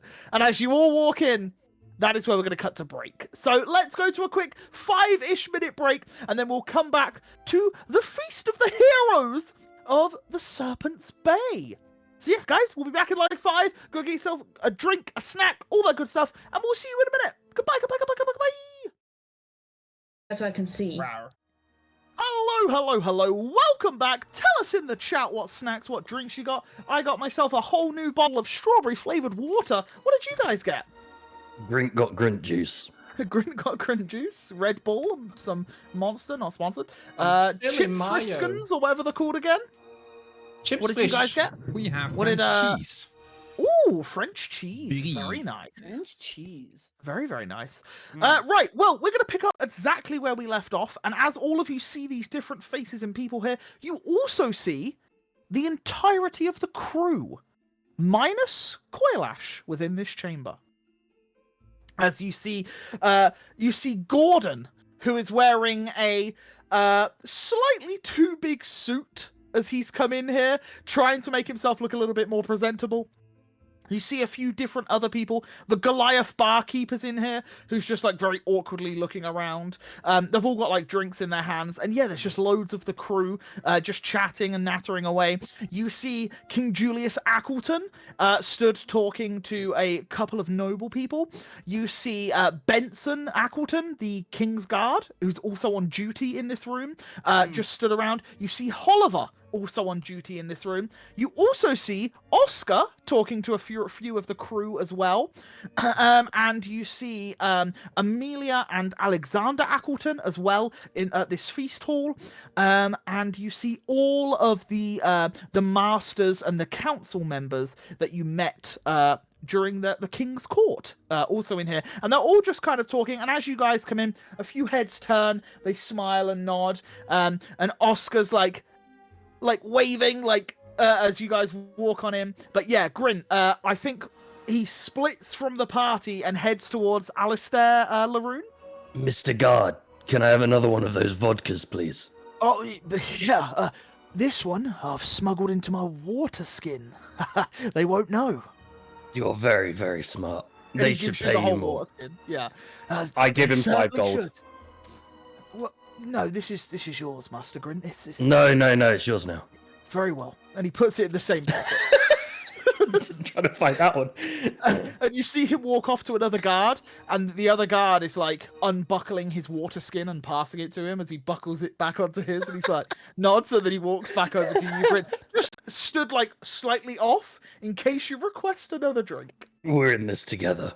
Yeah. And I drink the vodka. Sure. Why don't you make me a Constitution saving throw, just to see if you start to sober up a little bit. Yeah, 14. You're A 6. slowly. Oh, no, yeah, it's a saving throw. No, yeah, it's an ability check, so it's not a saving throw. Oh, did I say con save? I did, think you said didn't I? con save, and I Yeah, clicked an make a con ability save. check instead. Yeah, that's fine. Make the con save, unless it's the same roll. No, it's not. It- There you go. Yeah, 14. You're absolutely fine. You're still a bit drunk, but you're definitely starting to sober up a little bit. And yeah, you walk on up to Alistair as he like turns to you, and he's like, "Ah, well, if it isn't the commander, how are you, friend?" My lord, and then I kind of remember a little bit of where I am suddenly and drop Yep. to one knee. Oh, please stand. How am I? I am see the slightly. I see the celebrations have started early. Oh, perfectly timed celebrations, your lordship. Is your nephew anywhere? I assume you mean Taran. Yeah. Taran has not returned as of yet. I believe his operations with the Northern Rocks has extended. Right. Okay. That would, of course, make sense. Have you heard any news from the Northern Rocks? It's been a few months since we've been in touch.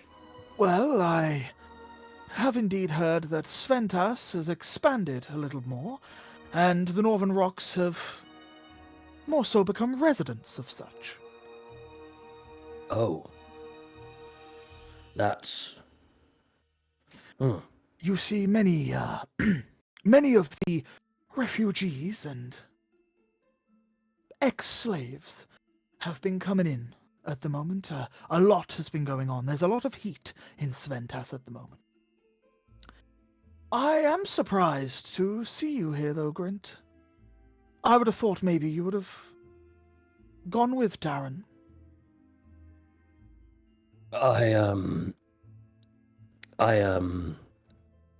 There were things that kept me here, things I had to oversee.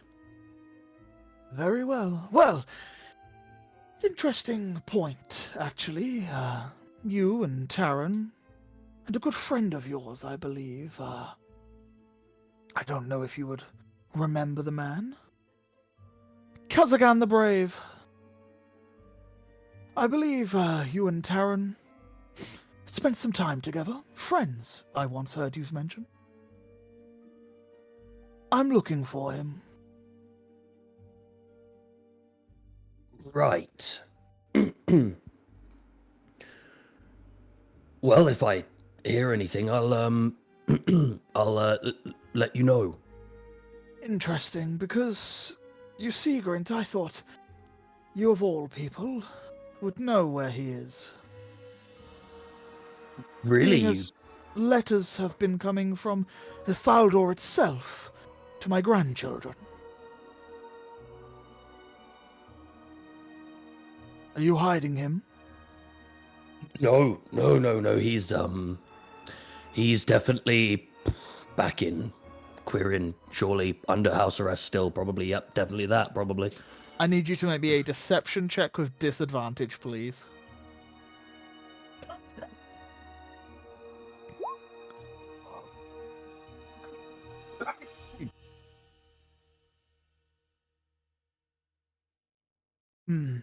So he returned to Quirin after all. Yep, and then I think he got into some trouble, and that's why he can't come back.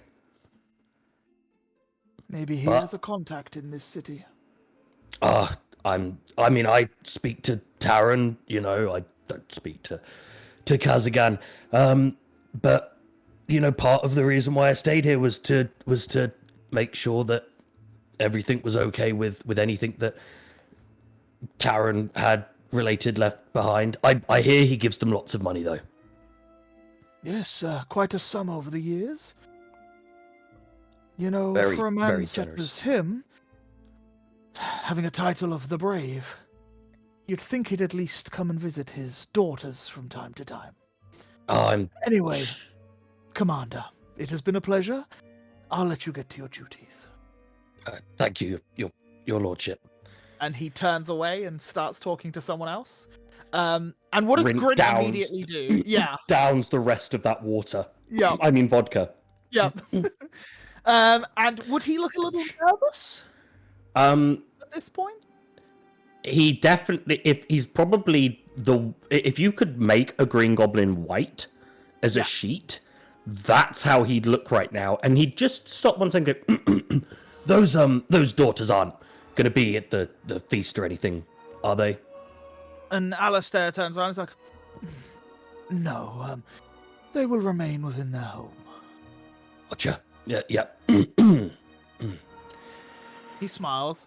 And I would say, Ondros, as this is all going on, due to your crazy high passive perception, Yep. you do catch off in the distance.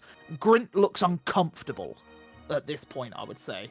But yeah, that's the only thing that you really catch from the conversation because of your passive perception being so high. That sobered him up. Yeah. And the rest of you, you walk down the steps. And as you do, is there anyone that you try to go and speak to or anything that you want to do while you walk into this hall with all the sailors, different members of like the council, the king, and a few new faces you haven't noticed. Well, personally, I would actually just kind of turn to the rest of the group and whisper, what do we do now? Like, we just mingle? What we always do, right? We just mingle. It's not like we haven't been on feasts before. Let's try just not to wreck one. Not this time. Not this time. I wonder if there's dancing. Thing you think of is dancing. It's a very good way to find out things, Andros. Sure. I'm or sure you there just- will be entertainment. Or you can just walk up to people and talk, like normal people. And as you're having this conversation, you do see a young 23-year-old man, which you all know to be Alexander Ackleton, as he walks on over and he says, "Well, if it isn't the Iron Vortex, my, you did quite an impressive show on the bay. Thank you to the people of Credonia for your service. How did you kill it? I would love to hear the stories."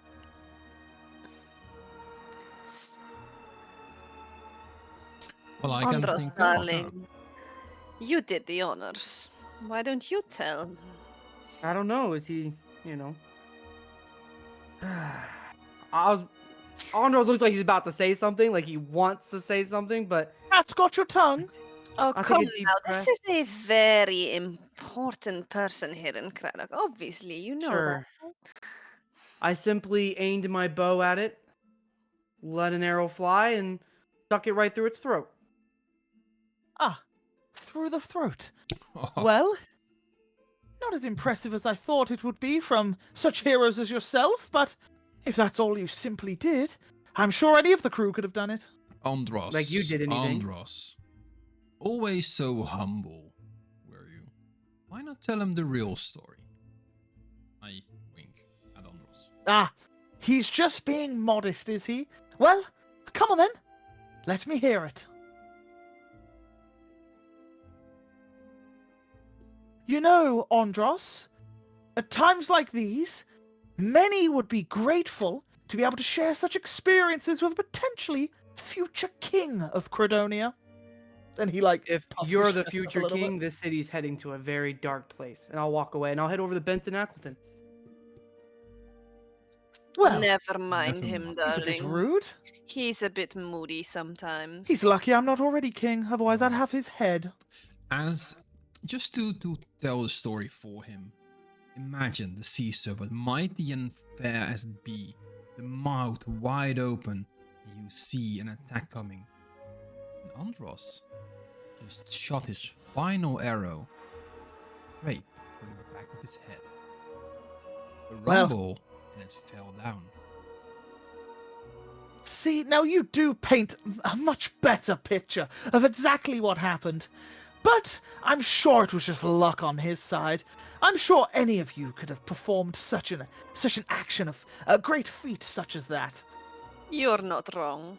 He was just in the right place at the right time. You intrigue me. And what be your name? My name, Shion of House Loraniel. I do not know of such house. Whereabouts might you be from? I do sense an air of nobility from you. Why is it that you travel with such companions as him? And he looks at Andros and then looks back to you. Sometimes circumstances force you to be in places you don't really want to be. However, despite his flaws, I've grown rather fond of him.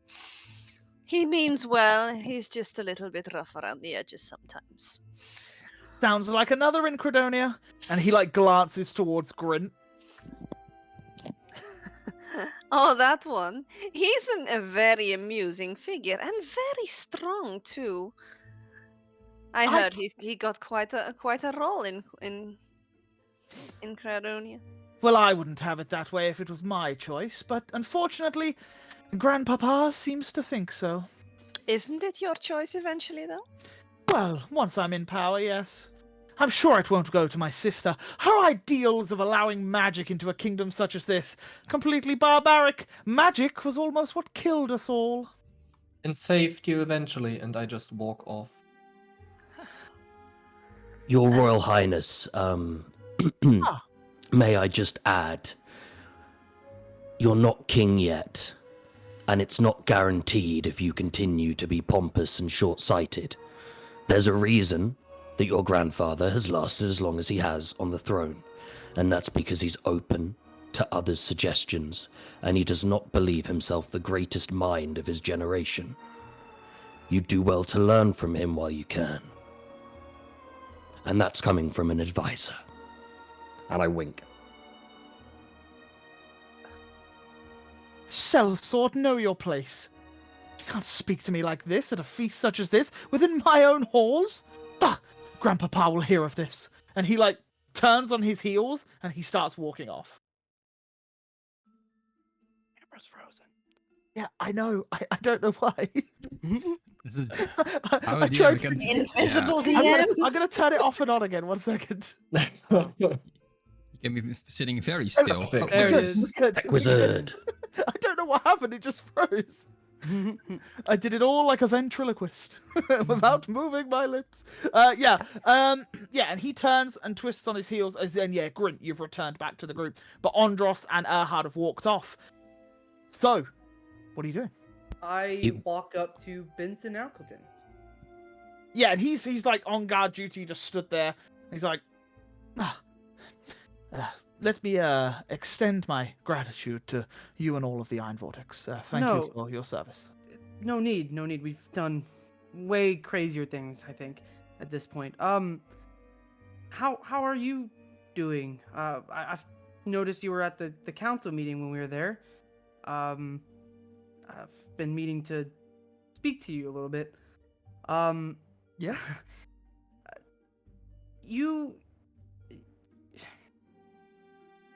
I don't know how to word this. So you've been the King's Guard for how long now?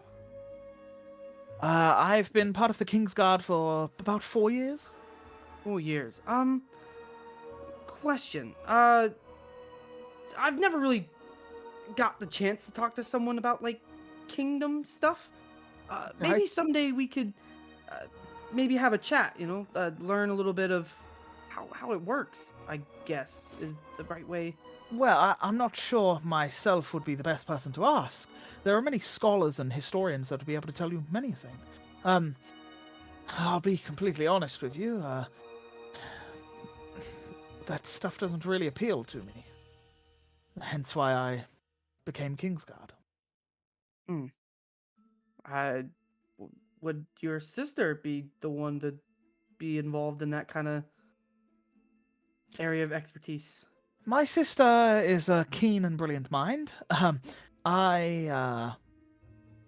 Yes, I think probably my sister may be a better one to speak to. I appreciate it. Well, either way, I've been meaning to ask. I would guess you're pretty skilled in combat. I mean, you are the King's Guard by that, Yes, yeah, my father taught me well. Maybe someday we can have a spar. I would love to maybe learn a little bit from how you were trained, and maybe I get to help me to expand my knowledge on combat. Well, yeah, I suppose we maybe could if on a day off of mine or something. Are you planning Yeah. on staying in Ithaldor long? I don't know. Depends on what my group decides. There's a lot going on. I will stop you there before we go any further with this, though. I'll be honest, Master Grint is quite the swordsman. If you wish to learn skills and maneuvers, I think it would be best to learn from him. He did teach a number of folk in this city. Master Grint, as I'm sure he's somewhat skilled. Right now might not be the best time for me to train with him. Right. Well, as I said before, I'd be willing to if you are around on a day that I am free. If you plan to stay in Ithaldor, let me know. I will for sure let you know. Thank you. I appreciate the the offer at least. Or at least It's the least I could do for those that saved Credonia. We sure. Yeah. Thank you. You saved an economical crisis. You saved it. Take the win. And I hear they're preparing a stained glass for you. Stained glass? What do you mean by that? Well, you see, many of the heroes throughout Credonian history receive a space on a wall of stained glasses. You'll find people like Javier Kitestone upon it. You'll find Killiker Ravensun. And now, yourselves. I don't think I would deserve that kind of. Take the win. You did good. And he pats your shoulder. Thank you. Now enjoy the feast. It is for you after all. I think it's more for the sailors. I mean, they did really well. You guys have a really good group of people here in the city. But without you rallying them, they would never have got on the boat. Yeah, Erhard did great. Yeah, he's a good speaker. You, as the Iron Vortex, take Yeah. the win. Thank you. Now Appreciate go, enjoy yourself, have a drink, eat plenty. it. Thank you. And as you turn to walk away, Erhard, where are you going? Um, Or are you do I just see any- mingling? No, I'm kind of looking around for faces that I recognize, specifically from the council meeting. Yeah. You see Sir Kragamar, the dwarven fellow, which was the Master of Trade. You see Lady Versent Claude, the Master of Information.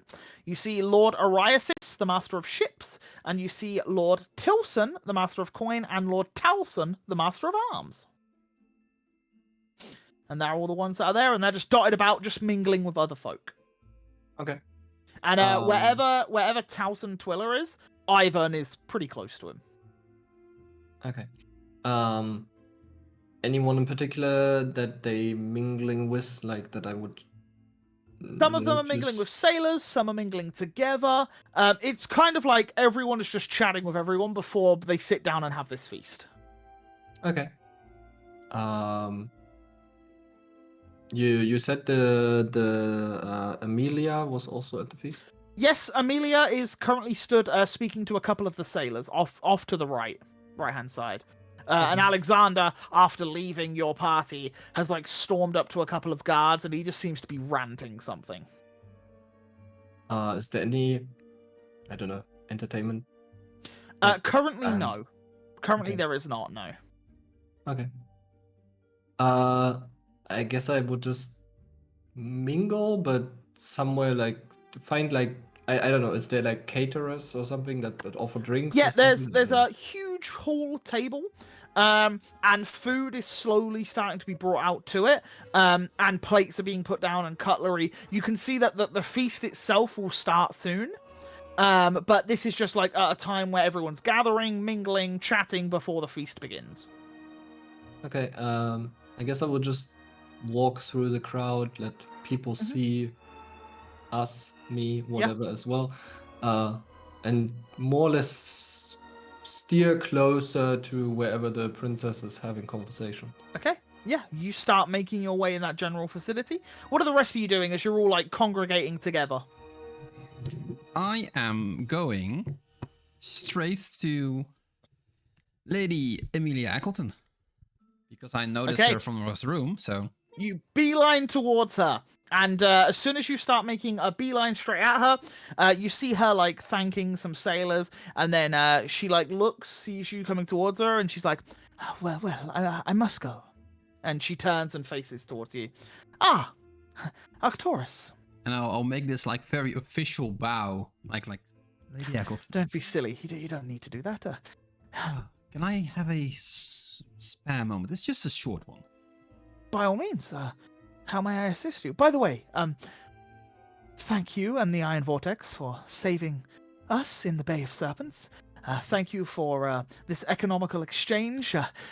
With you dealing with such a creature, it allows us to rebuild and continue as we were, making sure that the sailors have the seas to sail, the fishermen can fish for the plentiful fish in the ocean, and our cities and towns thrive once more. Well, it would be strange to say the pleasure was all ours, but in the end, yeah. Yeah, I understand. Yes. About what happened, we might have found a source. Right. Yes. And I do not think we have a purpose for the source, but we actually brought it with us. You brought it to the feast. Yes. Well, Oh. technically, yes. But I rest assure you, it seems to be harmless and contained. That's very Well, important to know. They are definitely positives. Would you escort me to a back chamber where we can maybe move this artifact away from the feast hall? If you insist, but I have to ask. Maeve asked to check up on it tomorrow. So By all means, yes, of course. So, if we can have like on the guard or something, in a Aye. room, That was going to be my first point of call. Do not worry. and that would be pretty amazing.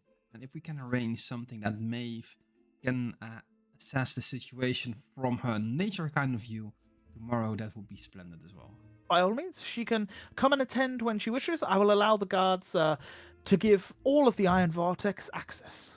Wonderful. And I'll go with her to the back door room with guards, Yes, I guess. follow me. Yeah, and as she starts to walk off, she points to two of the guards, also points to Benson, and Benson and two guards walk with you guys. They go into a smaller back room, and as you do, there's like a table in the center. It seems like some sort of meeting room. And you present the vase, place it onto the table, and she says, "May I see it?" If you insist. I'll just take a peek. And she lifts the lid off and just peeks in. And even just lifting the lid off, you see this faint red glow come from like the because it's a darkened like earthenware pot, so you can't see through it. So as you look down, there's just this slight red glow coming from beneath. Wow, that is. She turns to you. Magic? Seems to have a magical nature, yes. Also, I have to say, it's not like deemed the good one. So I assume it's the necromancy of sorts. Exactly. It has a necrotic nature. When we Right. were in the cavern, this was all roots coming from this one stem. Since we defeated or like disabled the flower, I don't know if you can call it that, the roots were petrified. But this was the only part that was somehow alive. Interesting. Well, yes, by all means. And she puts the lid back on. I'll make sure that guards are at the entrance of this here room. No one will be allowed entry apart from Ravenson's tower alchemists and members of the Iron Vortex. That would be wonderful. But I have to ask, please make sure that the Ravenson scientists do not take it anywhere but here. It will not leave this room. Did you hear that? And she says to the guards and Benson, they all nod, and then they walk out the room with you, close the doors. You see Amelia lock it, gives the key to Benson, and he tucks it like down into his metal plate, and you both return back towards the hall. I'm just doing some casual small talk, like, are you enjoying the feast and blah blah blah. Yeah, and she's just like, yeah, it's brilliant, thank you, yada yada yada, all that sort of good stuff. Yeah, you two just chat on the way back. While this is happening, Maeve and Shion and Grint, what are you three doing? Grint's keeping an eye out for the Bannerlord of Hallisham. Okay. Let me look at my notes. Yes, you do see Lord Ericsson, who is currently in conversations with a elven woman. You do not recognize the elven woman, but she seems to be bearing a crest on her dress, there's like a pin brooch, and it is of two snakes coiled around one another. And roll me a history check with advantage, because you've lived in this region for a long time. 14? 14, perfect. Yes, you would know that this lady is Lady Alantia Siverin, which is the Bannerlord's daughter of Teros. Which you know, yeah, Alantia Siverin, which is Sivarin. And yes, she's the daughter, the Bannerlord's daughter. You would know that Teros is, they mainly produce, like, the spies of the region. They're, like, information gatherers. Yeah. And yeah, you see them two conversing. That's made me super duper interested. Do you tell the other two this while you're stood there, or? Not yet. Okay. Did you get my DM, by the way? Oh god. Let me have a look. Yes or no is fine. Wait, did you say the thing? Yes. Yes. Okay. Very interesting. I'll walk over. Why not? Sure. And as you walk on over, both of them see that your presence, and before Ericsson can say hello, Alantia steps forward and says, "Ah, well, if it isn't the early bird." I'm well known for catching the worms. You certainly are. You know, you have cost me months and months of work. How did I do it this time? Well, you see, the smuggling ring. The goddamn smuggling ring. Grintlewood pocket torn. I had spies within their ranks. We'd worked months on the case. We were this close to finding out who they worked for, but you come stomping on in and managed to arrest and kill whoever you did. And now, all of that work gone for nothing. Milady, please accept my deepest sympathies and apologies. I could not possibly have known I was simply put on a job. However, if you're ever in need of the services of someone such as myself, feel free to get in touch. For a man of such talents, to almost single-handedly ruin everything I had achieved in months, to get the job done better than I did, oh, it makes my blood boil. Maybe one day I will request your aid. How about before the end of the festivities, you and I take a walk and a talk about the details of such potential arrangements? She looks towards you. Looks towards Sir Lord Ericsson. Maybe I'll take you up on that offer. Mr. Pocket Torn? And she just walks away. Your lordship. Well, that was a little heated. I'm not quite sure exactly how that went. You know how these information gatherers can be. They're less direct, more about the planning. I find that you're somewhere in the middle, correct? Well, yes, I guess so. I guess you're right. You know, being a Bannerlord of Hallisham and being one of the lead naval combatants, yes, there's a lot of planning, but also action that is required. Thanks to your aid with the, Iron Vortex, my operations can now go back underway. So we thank you. Our absolute pleasure. In fact, I'm curious, as the leader of the naval forces within this land, were you aware of the crew on board the ship that we took? Unfortunately not. Most of the people that I deal with are trained naval combatants. From what I understand, a lot of your men were mere sailors and fishermen. Correct. Rather impressive. Correct. Though we did have a couple of extra very well-trained combatants. And who might they be? Oh, I'm sure they'll be around here tonight. I was just curious if you knew who was on board the ship. I do apologize for taking up your time, though. Lord No, Erickson it's- Koilash. That is, yes. It's absolutely fine. It was a pleasure to meet you.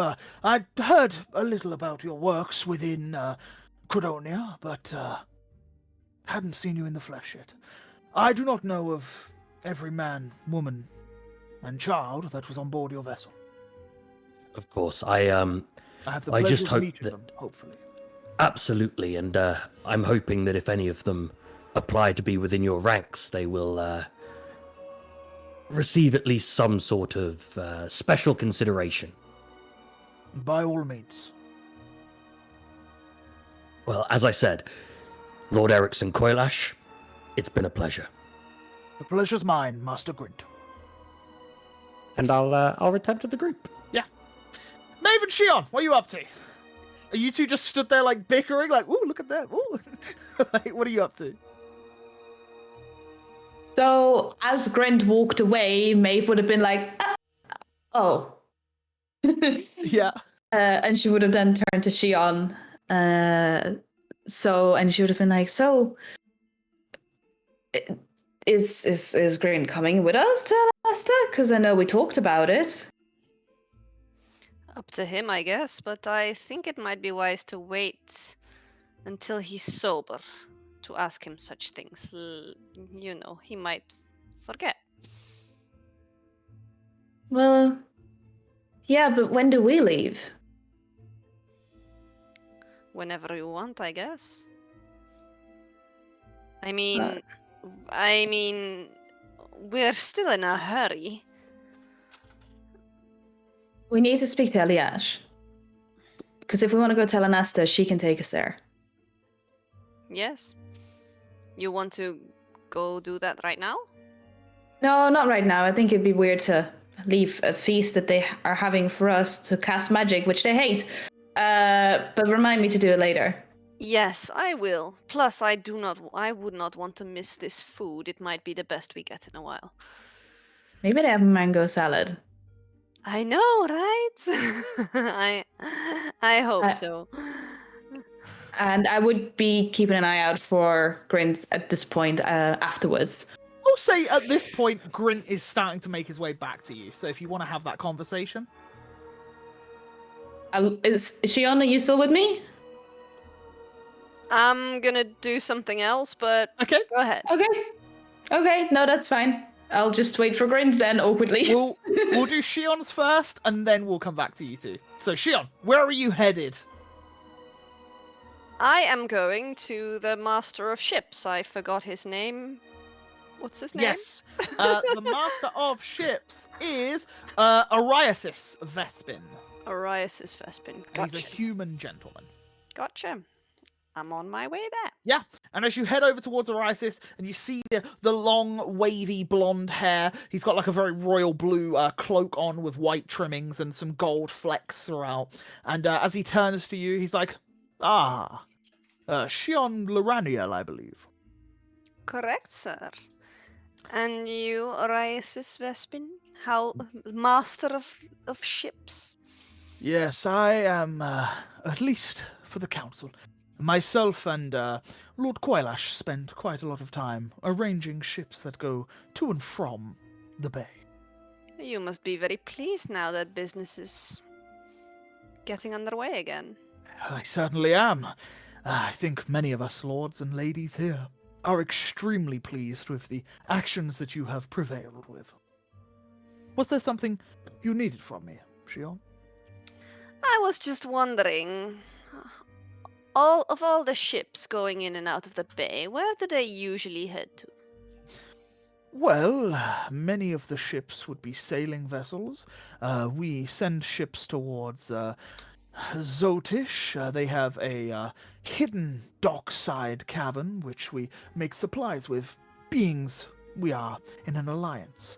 We also have many fishing vessels that go to the edges of the Black Sea for plentiful fishing, and the occasional ship would head to the Barockian Isles, but it is quite the voyage. I see. And no sailors, you think, could be persuaded to go a little further than the Bayrock Isles? And I sort of Yeah, pulse him if he knows what I mean. and if you say it, he goes to take a sip, and he stops because he thinks he knows what you're saying, and he says, Mhm. pulls it away, and he says, "You'll have to be a little more specific."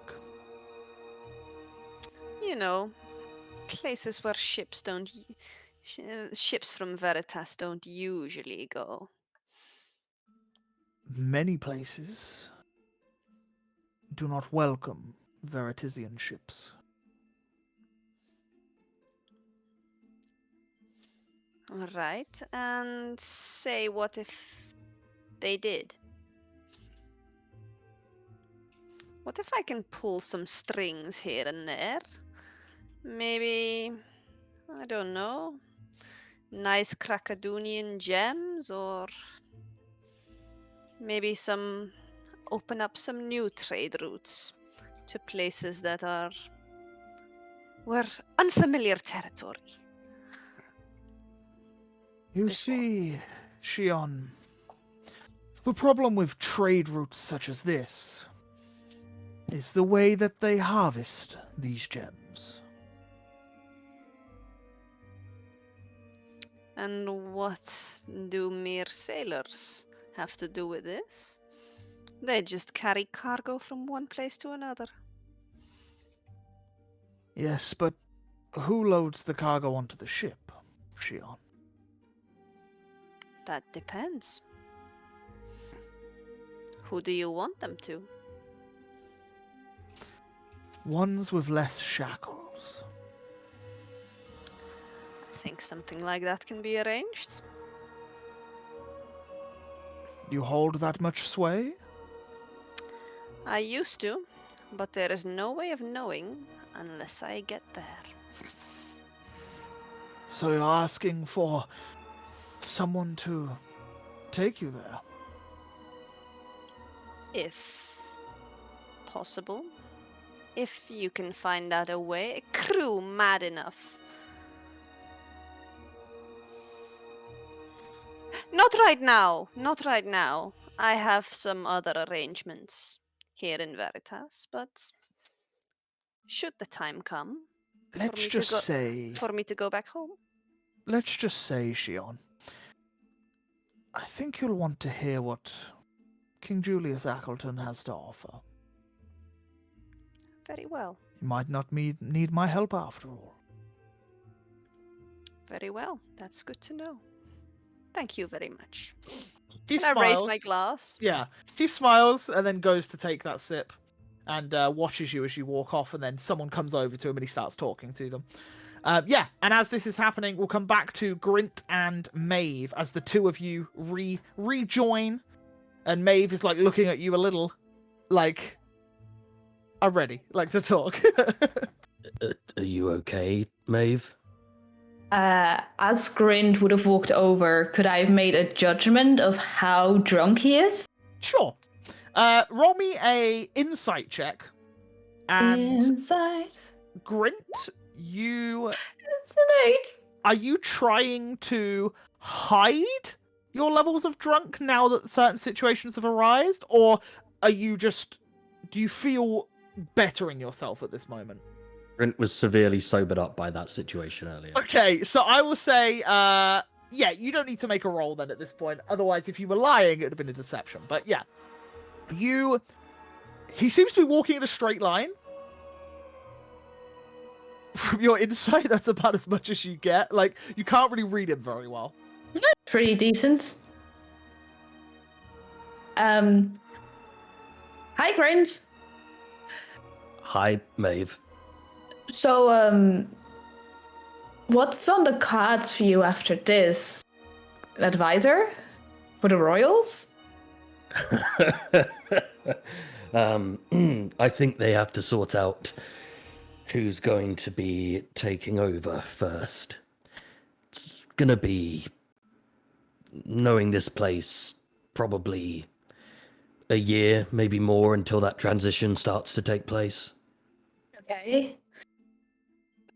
I mean, I don't know you very well, but would you even be happy sitting in this room full of higher ups advising every day? I have bills to pay. An expensive pair of bills. And,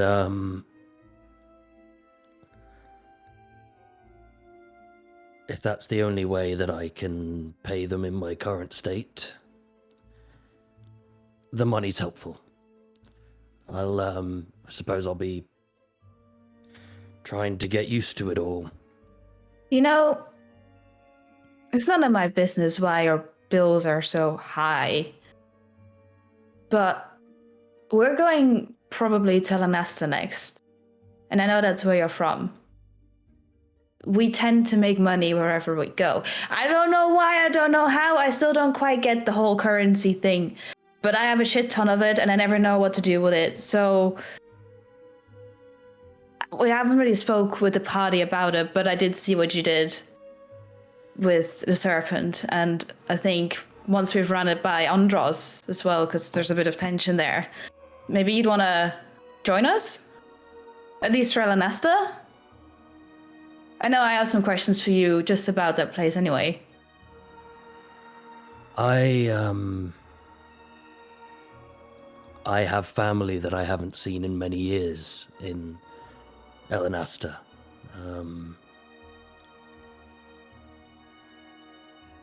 Walk it over with Andros first.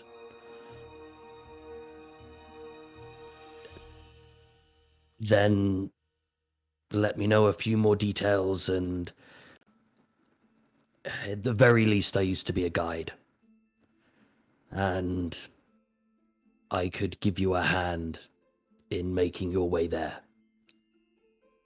We potentially have a very quick way of getting there already.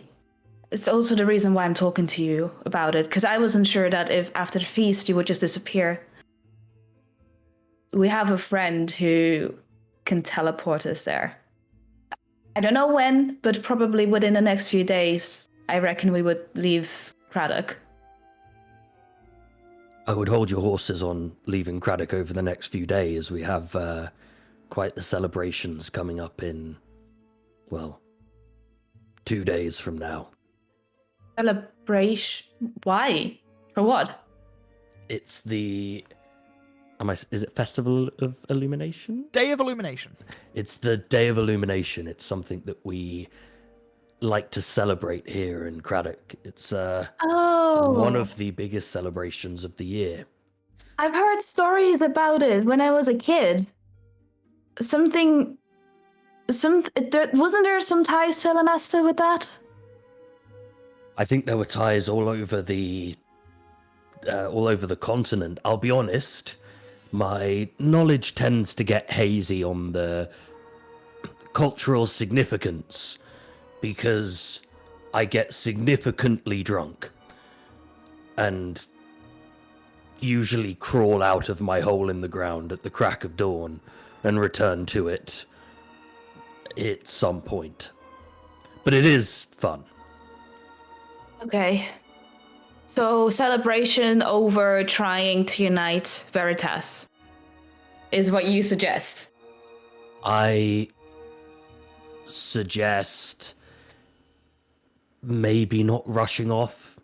Extend your stay by a day. Okay, I mean, we need to talk about this with the group anyway, but I just wanted to suggest it to you before it was too late and you disappeared into wherever. If you ever need to find me for whatever reason in this city, you can ask Oscar. He's much louder than me and much easier to find, but he does know where I live. Okay. Okay, good to know. Yeah, I'll make sure that we talk about it, but personally, I think I'd enjoy having someone that is from Elenaster join us. I'll come with you on the condition that Andros gives me that punch in the face. Oh, I'm sure I can convince him. I have my ways. Okay. But I think you should talk to him first. I mean, there's a lot of things from earlier on that I was very drunk and don't remember doing, and no one will ever be able to claim that I did. You were crying and hugging him. No, I wasn't. That's definitely you're making that up. No, No, I think you were probably on fire and misremembering things. You were very stressed with everything going on. Mm-hmm. Right. Yeah, sure. So, I think I'll hear how it goes when you've spoken to Andros. Oh, When you're maybe, not holding on to him. Right. Oh, look, there's someone over there that needs. Oh, see you in a bit, mate. Oh, so busy all of a sudden. Oh no. See you, Grin. Grin actually goes towards where Andros is. Okay. Yeah, and you start heading that way. But before we get over there, Erhard, Arcturus, Shion, what are you guys up to? I'm gonna follow up on what the Master of Shits. The Master of Shits, hear me? Master of... That's a very different person. I don't know. I'll look for the Master of Shits. Should I not be able to find him, I'll the Master of Shits. I'll go look for the king. Oh, Grognak! Yeah. Okay, so you go looking for the king. Yeah, and as you head on towards that direction, Erhard, Arcturus, are you looking for anyone in particular? Or are you just mingling? No, I'm hard to miss. I think I have like not a much people to talk to, but people will be like, oh, big blue dude, and I'll just mingle around with people over Yeah, there. if you're not talking to anyone actively, there are people that will come up to you. There are like members of the crew that will come on over, say hello, like, oh, well done, the things that you did was amazing, and they'll just be talking about the whole event, because a lot of the crew didn't see what happened beneath the water, so they're going to want to be like asking questions about how it happened, like what you did, that sort of thing. So yeah. I might have like this crowd around me of sailors that were on the ship, and I'm like boasting that same story about Andros looking at the face of death, shooting an arrow, that kind of stuff. Yeah, and Oscar's there lapping it up as well, like the whole story. Yeah, he's loving it. But yeah, as you're doing that, Erhard?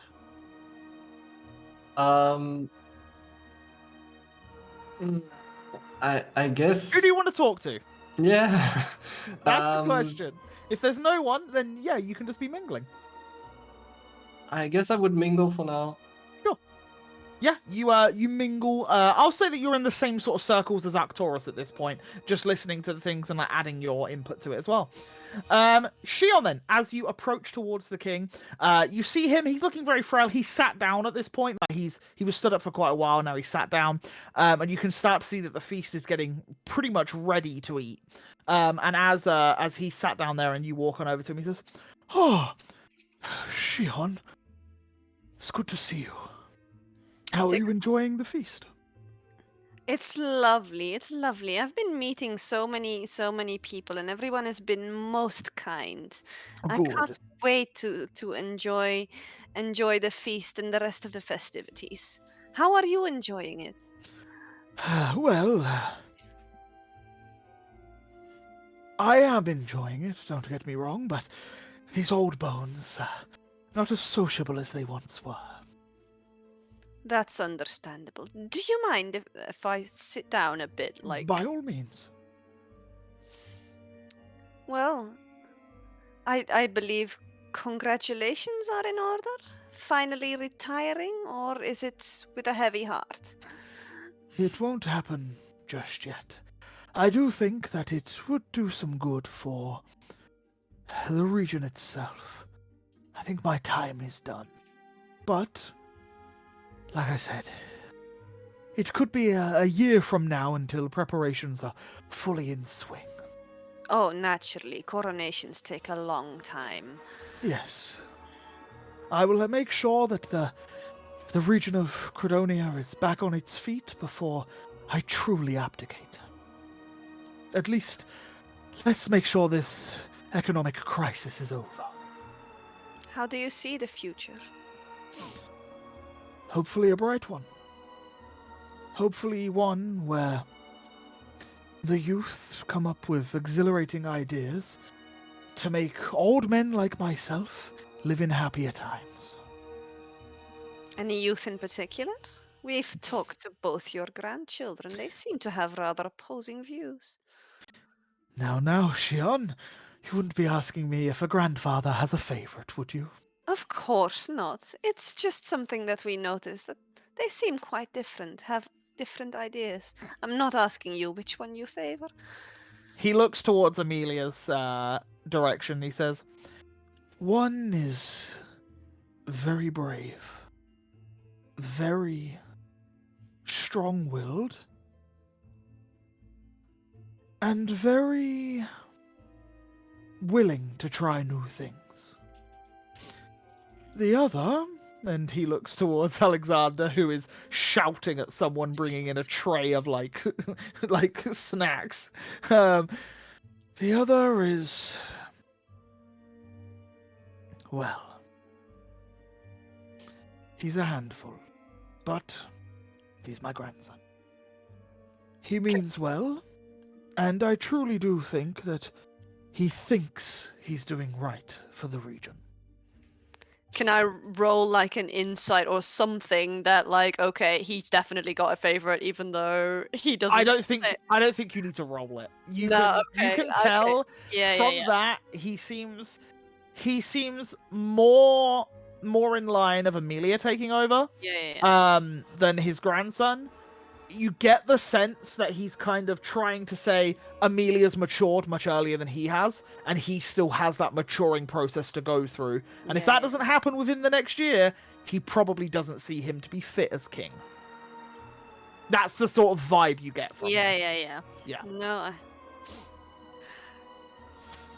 I get they are very different people, but I do believe they both have the best interests of Credonia at heart. I think maybe if there was a time where their parents were able to give them that parental guidance, I think maybe the two of them could have turned out to be very bright and strong individuals. I can only blame myself. Oh, don't be. People turn out different from their families everywhere. It's no different where I'm from. Speaking of which, I just had an interesting conversation with your master of ships. Funny way of saying that word, but yes. And how did that conversation go with the master of ships? I'm sorry, it's just my accent. No. It's... Have you ever wondered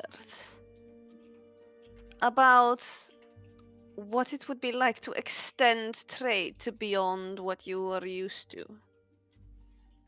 Well, we used to trade with the Arantians a while back, and we did have trade with Novus quite some time ago.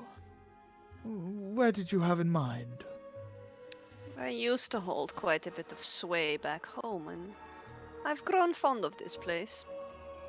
That said, I also would like to go home at some point. And, well, one day I might use a ship. I hope that one day we can find a mutual ground with all of Veritas. Unfortunately, I don't think that day is coming anytime soon.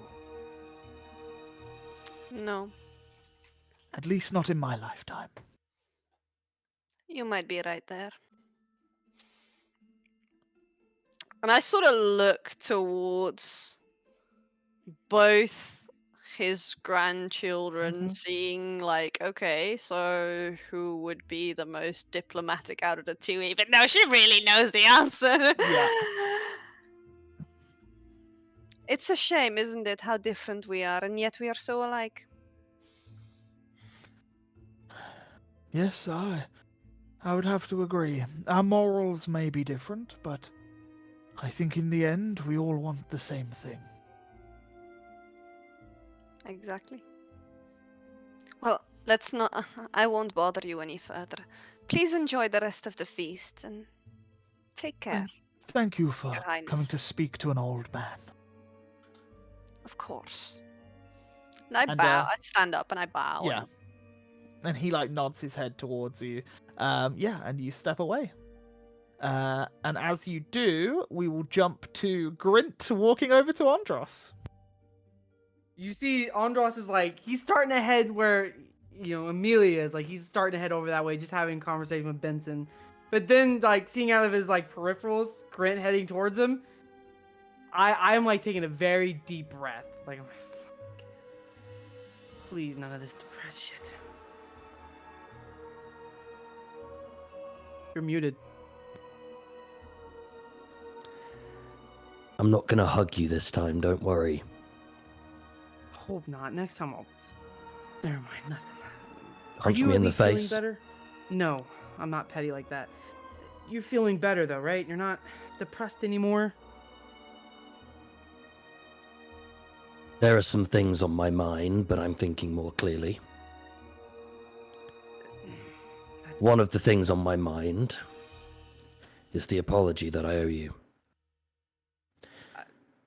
And I know that you won't just view this as individuals. But I specifically owe you an apology, not just for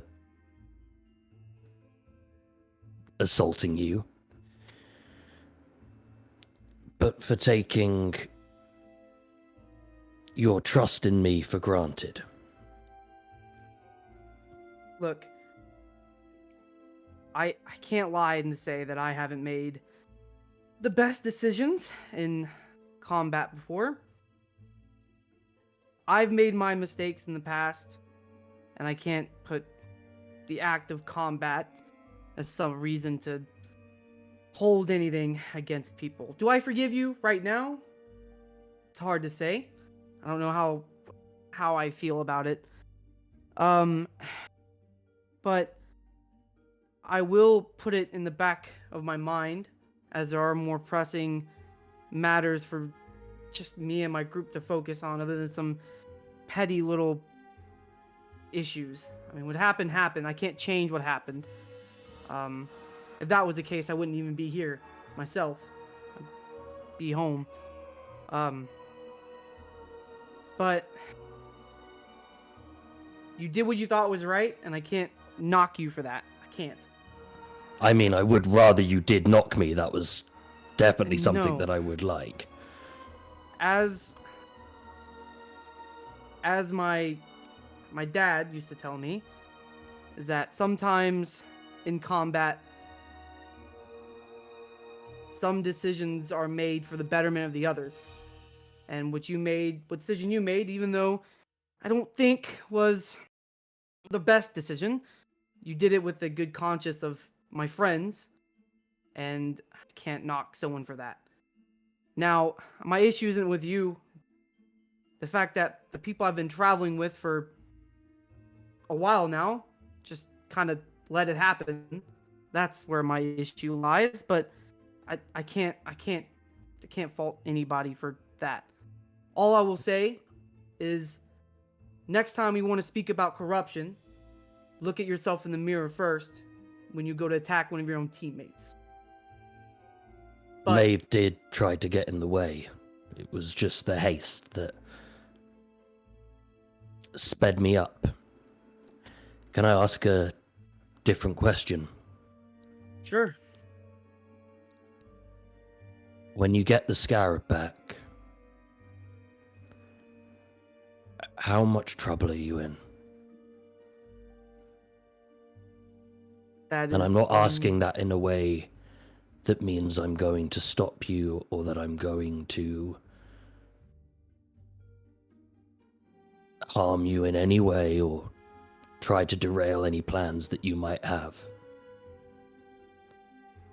I'm asking as someone who worries about you. I've made my decision.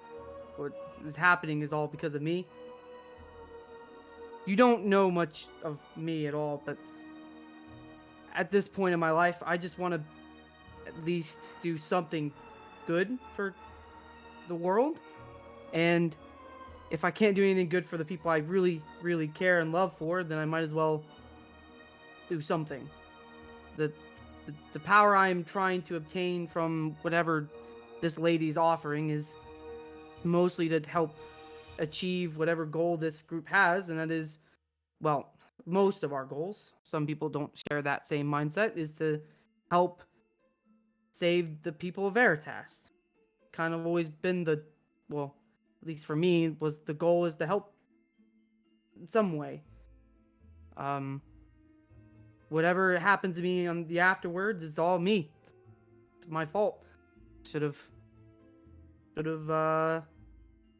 maybe thought about it, but I wanted to be more helpful.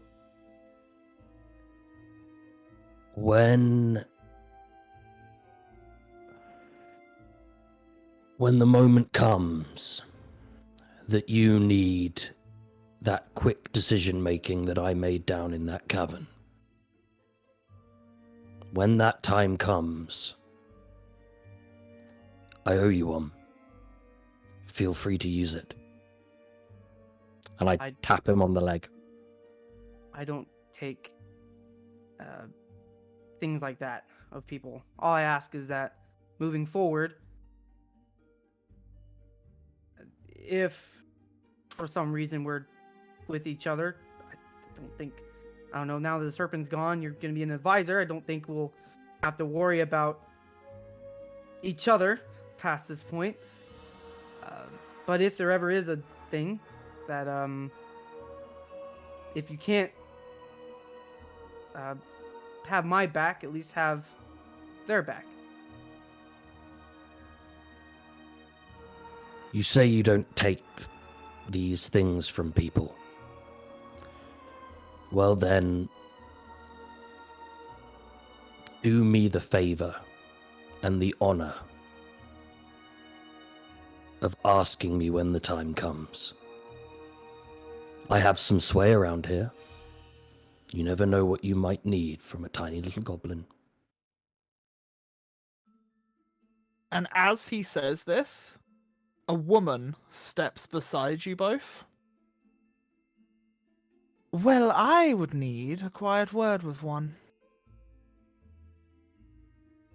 And you Hello? both turn to see, let me scroll up. Versant Claude, the Master of Information.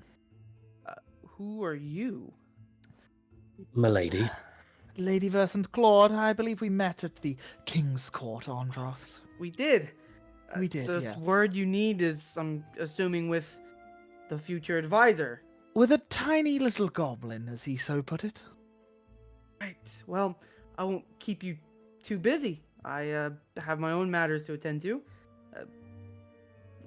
Ma'am? Andros?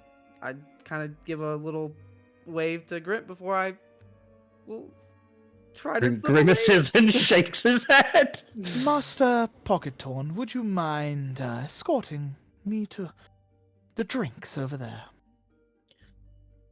You've never known me to be one to refuse a drink, madam. This time I'd rather you didn't drink them, but we walked over there out of earshot of others. Grint nods and starts to walk. And the two of you walk on over. And yeah, as you get to this table, she looks like she's trying to pick a drink while she's looking at the table. But as she does, not looking at you, she starts talking to you, like, hushed. And she just says, I know that you've been working for the kingdom for quite some time now, and many of my little birds tell me of things that have happened. You send a lot of letters for a man with no family in Credonia. Quite interesting, really. Why is it that you send letters to 2 little girls in Laroon?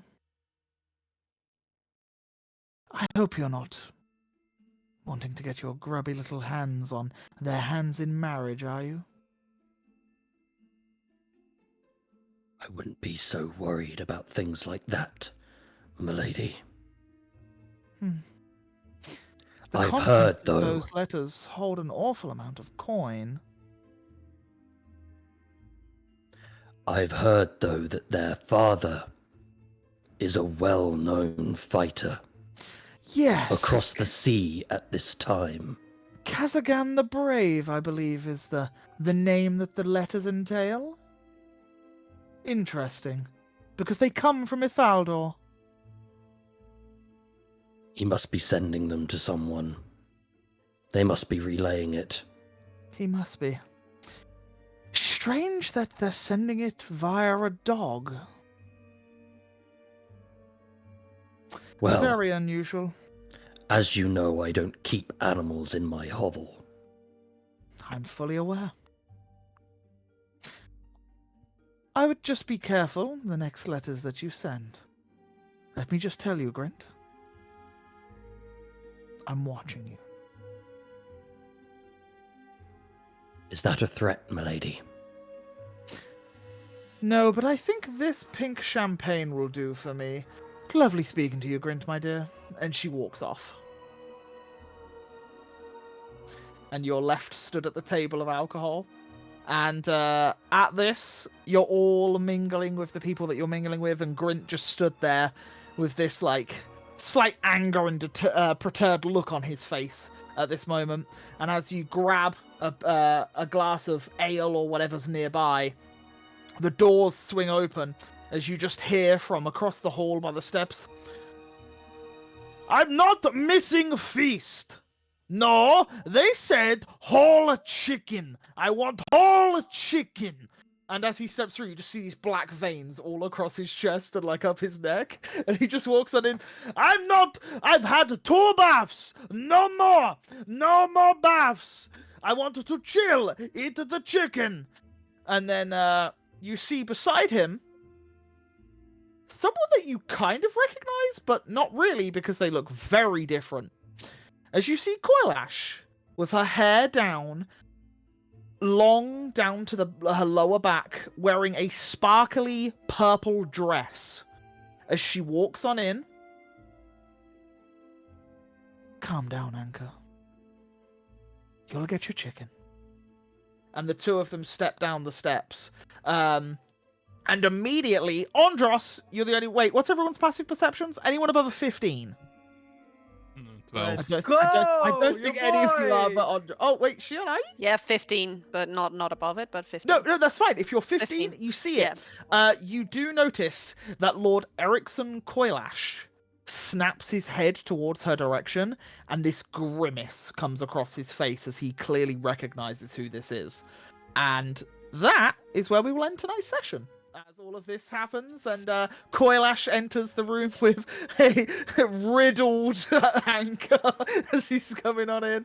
And yeah, that is where we'll end tonight's session. So thank you guys. That was an enjoyable one. We got to see a little bit more into the life of the political side of Credonia, and you guys got to finally come to the celebratory maybe side of your feast. So we will be back next week with some more yeah, we'll hopefully we'll uncover maybe some more of these secrets of Grints. Let's find out if we do. But let us go round the room, introduce ourselves, and tell the good people where they can find you when you're not here, or if you're just here. It's up to you. You tell them. So, Tim, take it away. Yes, guys, it was lovely today. It's always fun to see how the party reacts on political things. It's very interesting to see how everybody does that. You can find me sometimes, occasionally, maybe, I don't know when, on the Team Logic Now channel here on Twitch, otherwise on the YouTube for Natural Havoc, or on Twitch for Natural Havoc, playing my part as the Tech Wizard and as Arcturus the Blue Vidalcan in this campaign. So yeah, hope to see you next week.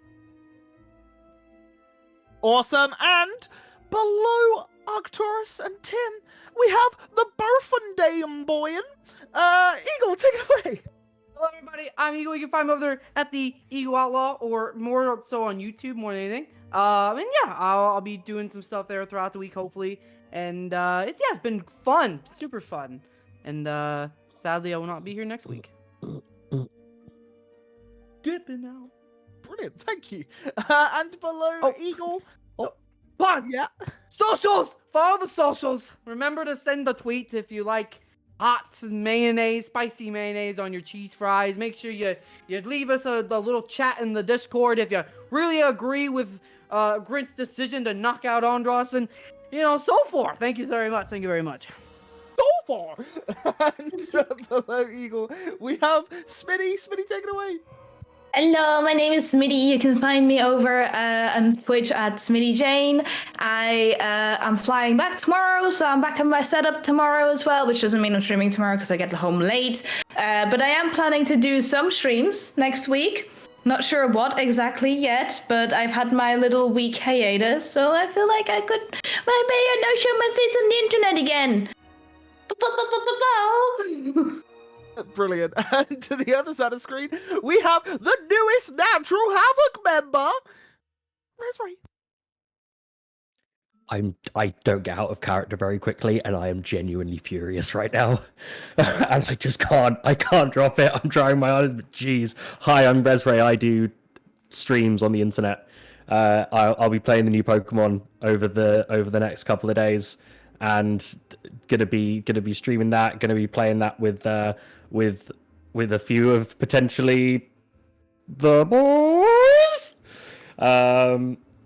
I've heard maybe some of my compadres may potentially have the game too, and that there's apparently some multiplayer in it.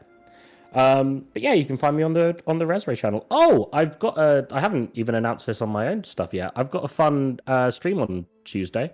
I'm doing like a bro versus bro style thing with my friend Talfuin on stream, so that's gonna be interesting. We're gonna be playing 6 games against each other, and then we may have a tiebreaker if it comes to it. So that's Tuesday's stream. Yeah, that pretty much sums things up. I'm so angry. However, I am also very happy, because I didn't mention it before, to be a full-time member of Natural Havoc now. I'm not going anywhere. The squatters' rights all worked out. It all sorted. Yeah, I'm done. I'm so mad. He's moved into the Natural Havoc house, and he's not leaving. He refuses. But yeah, I would just like to say on that. I'd just like to say on that note of you saying you've got a fun stream Tuesday. Every stream is fun, not just on your Tuesday stream, buddy. True. You're not back in my good books after that scene yet. But above Resray, we have Zeb. Zeb, take it away. Well, first and foremost, Rez, the way is shut. And I'm Agent Zeb. You can find me over on my Twitch channel. Sometimes. This weekend I'm having a weekend again, so I might stream Sunday or Monday. I usually suck at keeping my schedules, but yeah, very excited to play more Monster Train and potentially some Farthest Frontier, because that's having got a big update, so excited to look into that. Awesome. And Lan, take it away. Hello, my name is Lan, and I lurk on the internet. It's what. Not creepy at all. Not creepy. It's what I find you. It's what I do. Yes, no, I lurk on the internet. I'm part of the Team Logic and L channel, but obviously I haven't been streaming much due to family. I was going to say issues, but it's not really an Expansion. issue, isn't it? Expansion. Family expansion. Yeah, that's the Oh my word. god. It's like a DLC. Yeah, it's like the Team Logic Yeah. DLC available now. Wait, no, available in Around May. around Yeah. May, In somewhere a while. release date to be announced. Yeah, Postponed. Subscribe now and get all the insights. yeah, exactly. No, most of the time I'm here on the Natural Havoc channel, just chilling out with you guys and having tons of fun. So looking forward to next week, and yay! Awesome. And finally, I'm the Onion Soup, where I do oniony and soupy things on the channel. As you saw a minute ago, me waving this around, this came in the post like 20 minutes before stream, and I was so excited. So yeah, I'm doing an impromptu stream tomorrow, because I'm itching to play the game and cannot wait till Monday. So I'm going to be doing a stream tomorrow. Jessica is out, so that means I have some free time, which matters, trust me. So yeah, so tomorrow, probably around 3 p.m. GMT, I'll probably do a stream till about 6ish. So I'll do a few hours playing the new game, because I'm very excited for it. It will go up on my Discord tonight at some point. But yeah, cool. That's it. Do we have a raid? Oh, first of all, thank you guys for watching. There was quite a few of you in chat today, which was really, really appreciative. Really Thank nice, you guys really for being nice. there. Thank Very, you. very nice. Especially for Eagle's birthday. Thank you all for coming along. Yeah, we're gonna raid out. Who are we raiding, folks? Do we have a good raidie? Is this one in English this time? Yes. Oh no! Oh no! Not Today again! we are- See. Today we are raiding a German. No. Yeah. So I can only stall. 4 people can understand Yeah. it, and probably Eagle. I can only stall so much, Tim. Oh, imagine What are we looking raiding? me for like a Japanese D&D stream. Only Lan can like understand it. Yep. No, but today we are visiting our old friends at Sparrowbell today. Awesome. So we haven't been there in a while. So let's raid and spam the message if you can. Yeah, let's share the love, please, ladies and gentlemen. Please make sure that you copy and paste the message, throw it in the chat when we get over there, and share that love. But yeah, if that's everything, Eagle won't be here next week, but we will still be here to play the game, to uncover some more mysteries, and see what the party gets up to next week with the feast. So, much love, everyone. And yeah, we'll catch you next week. Ciao. Goodbye. Bye.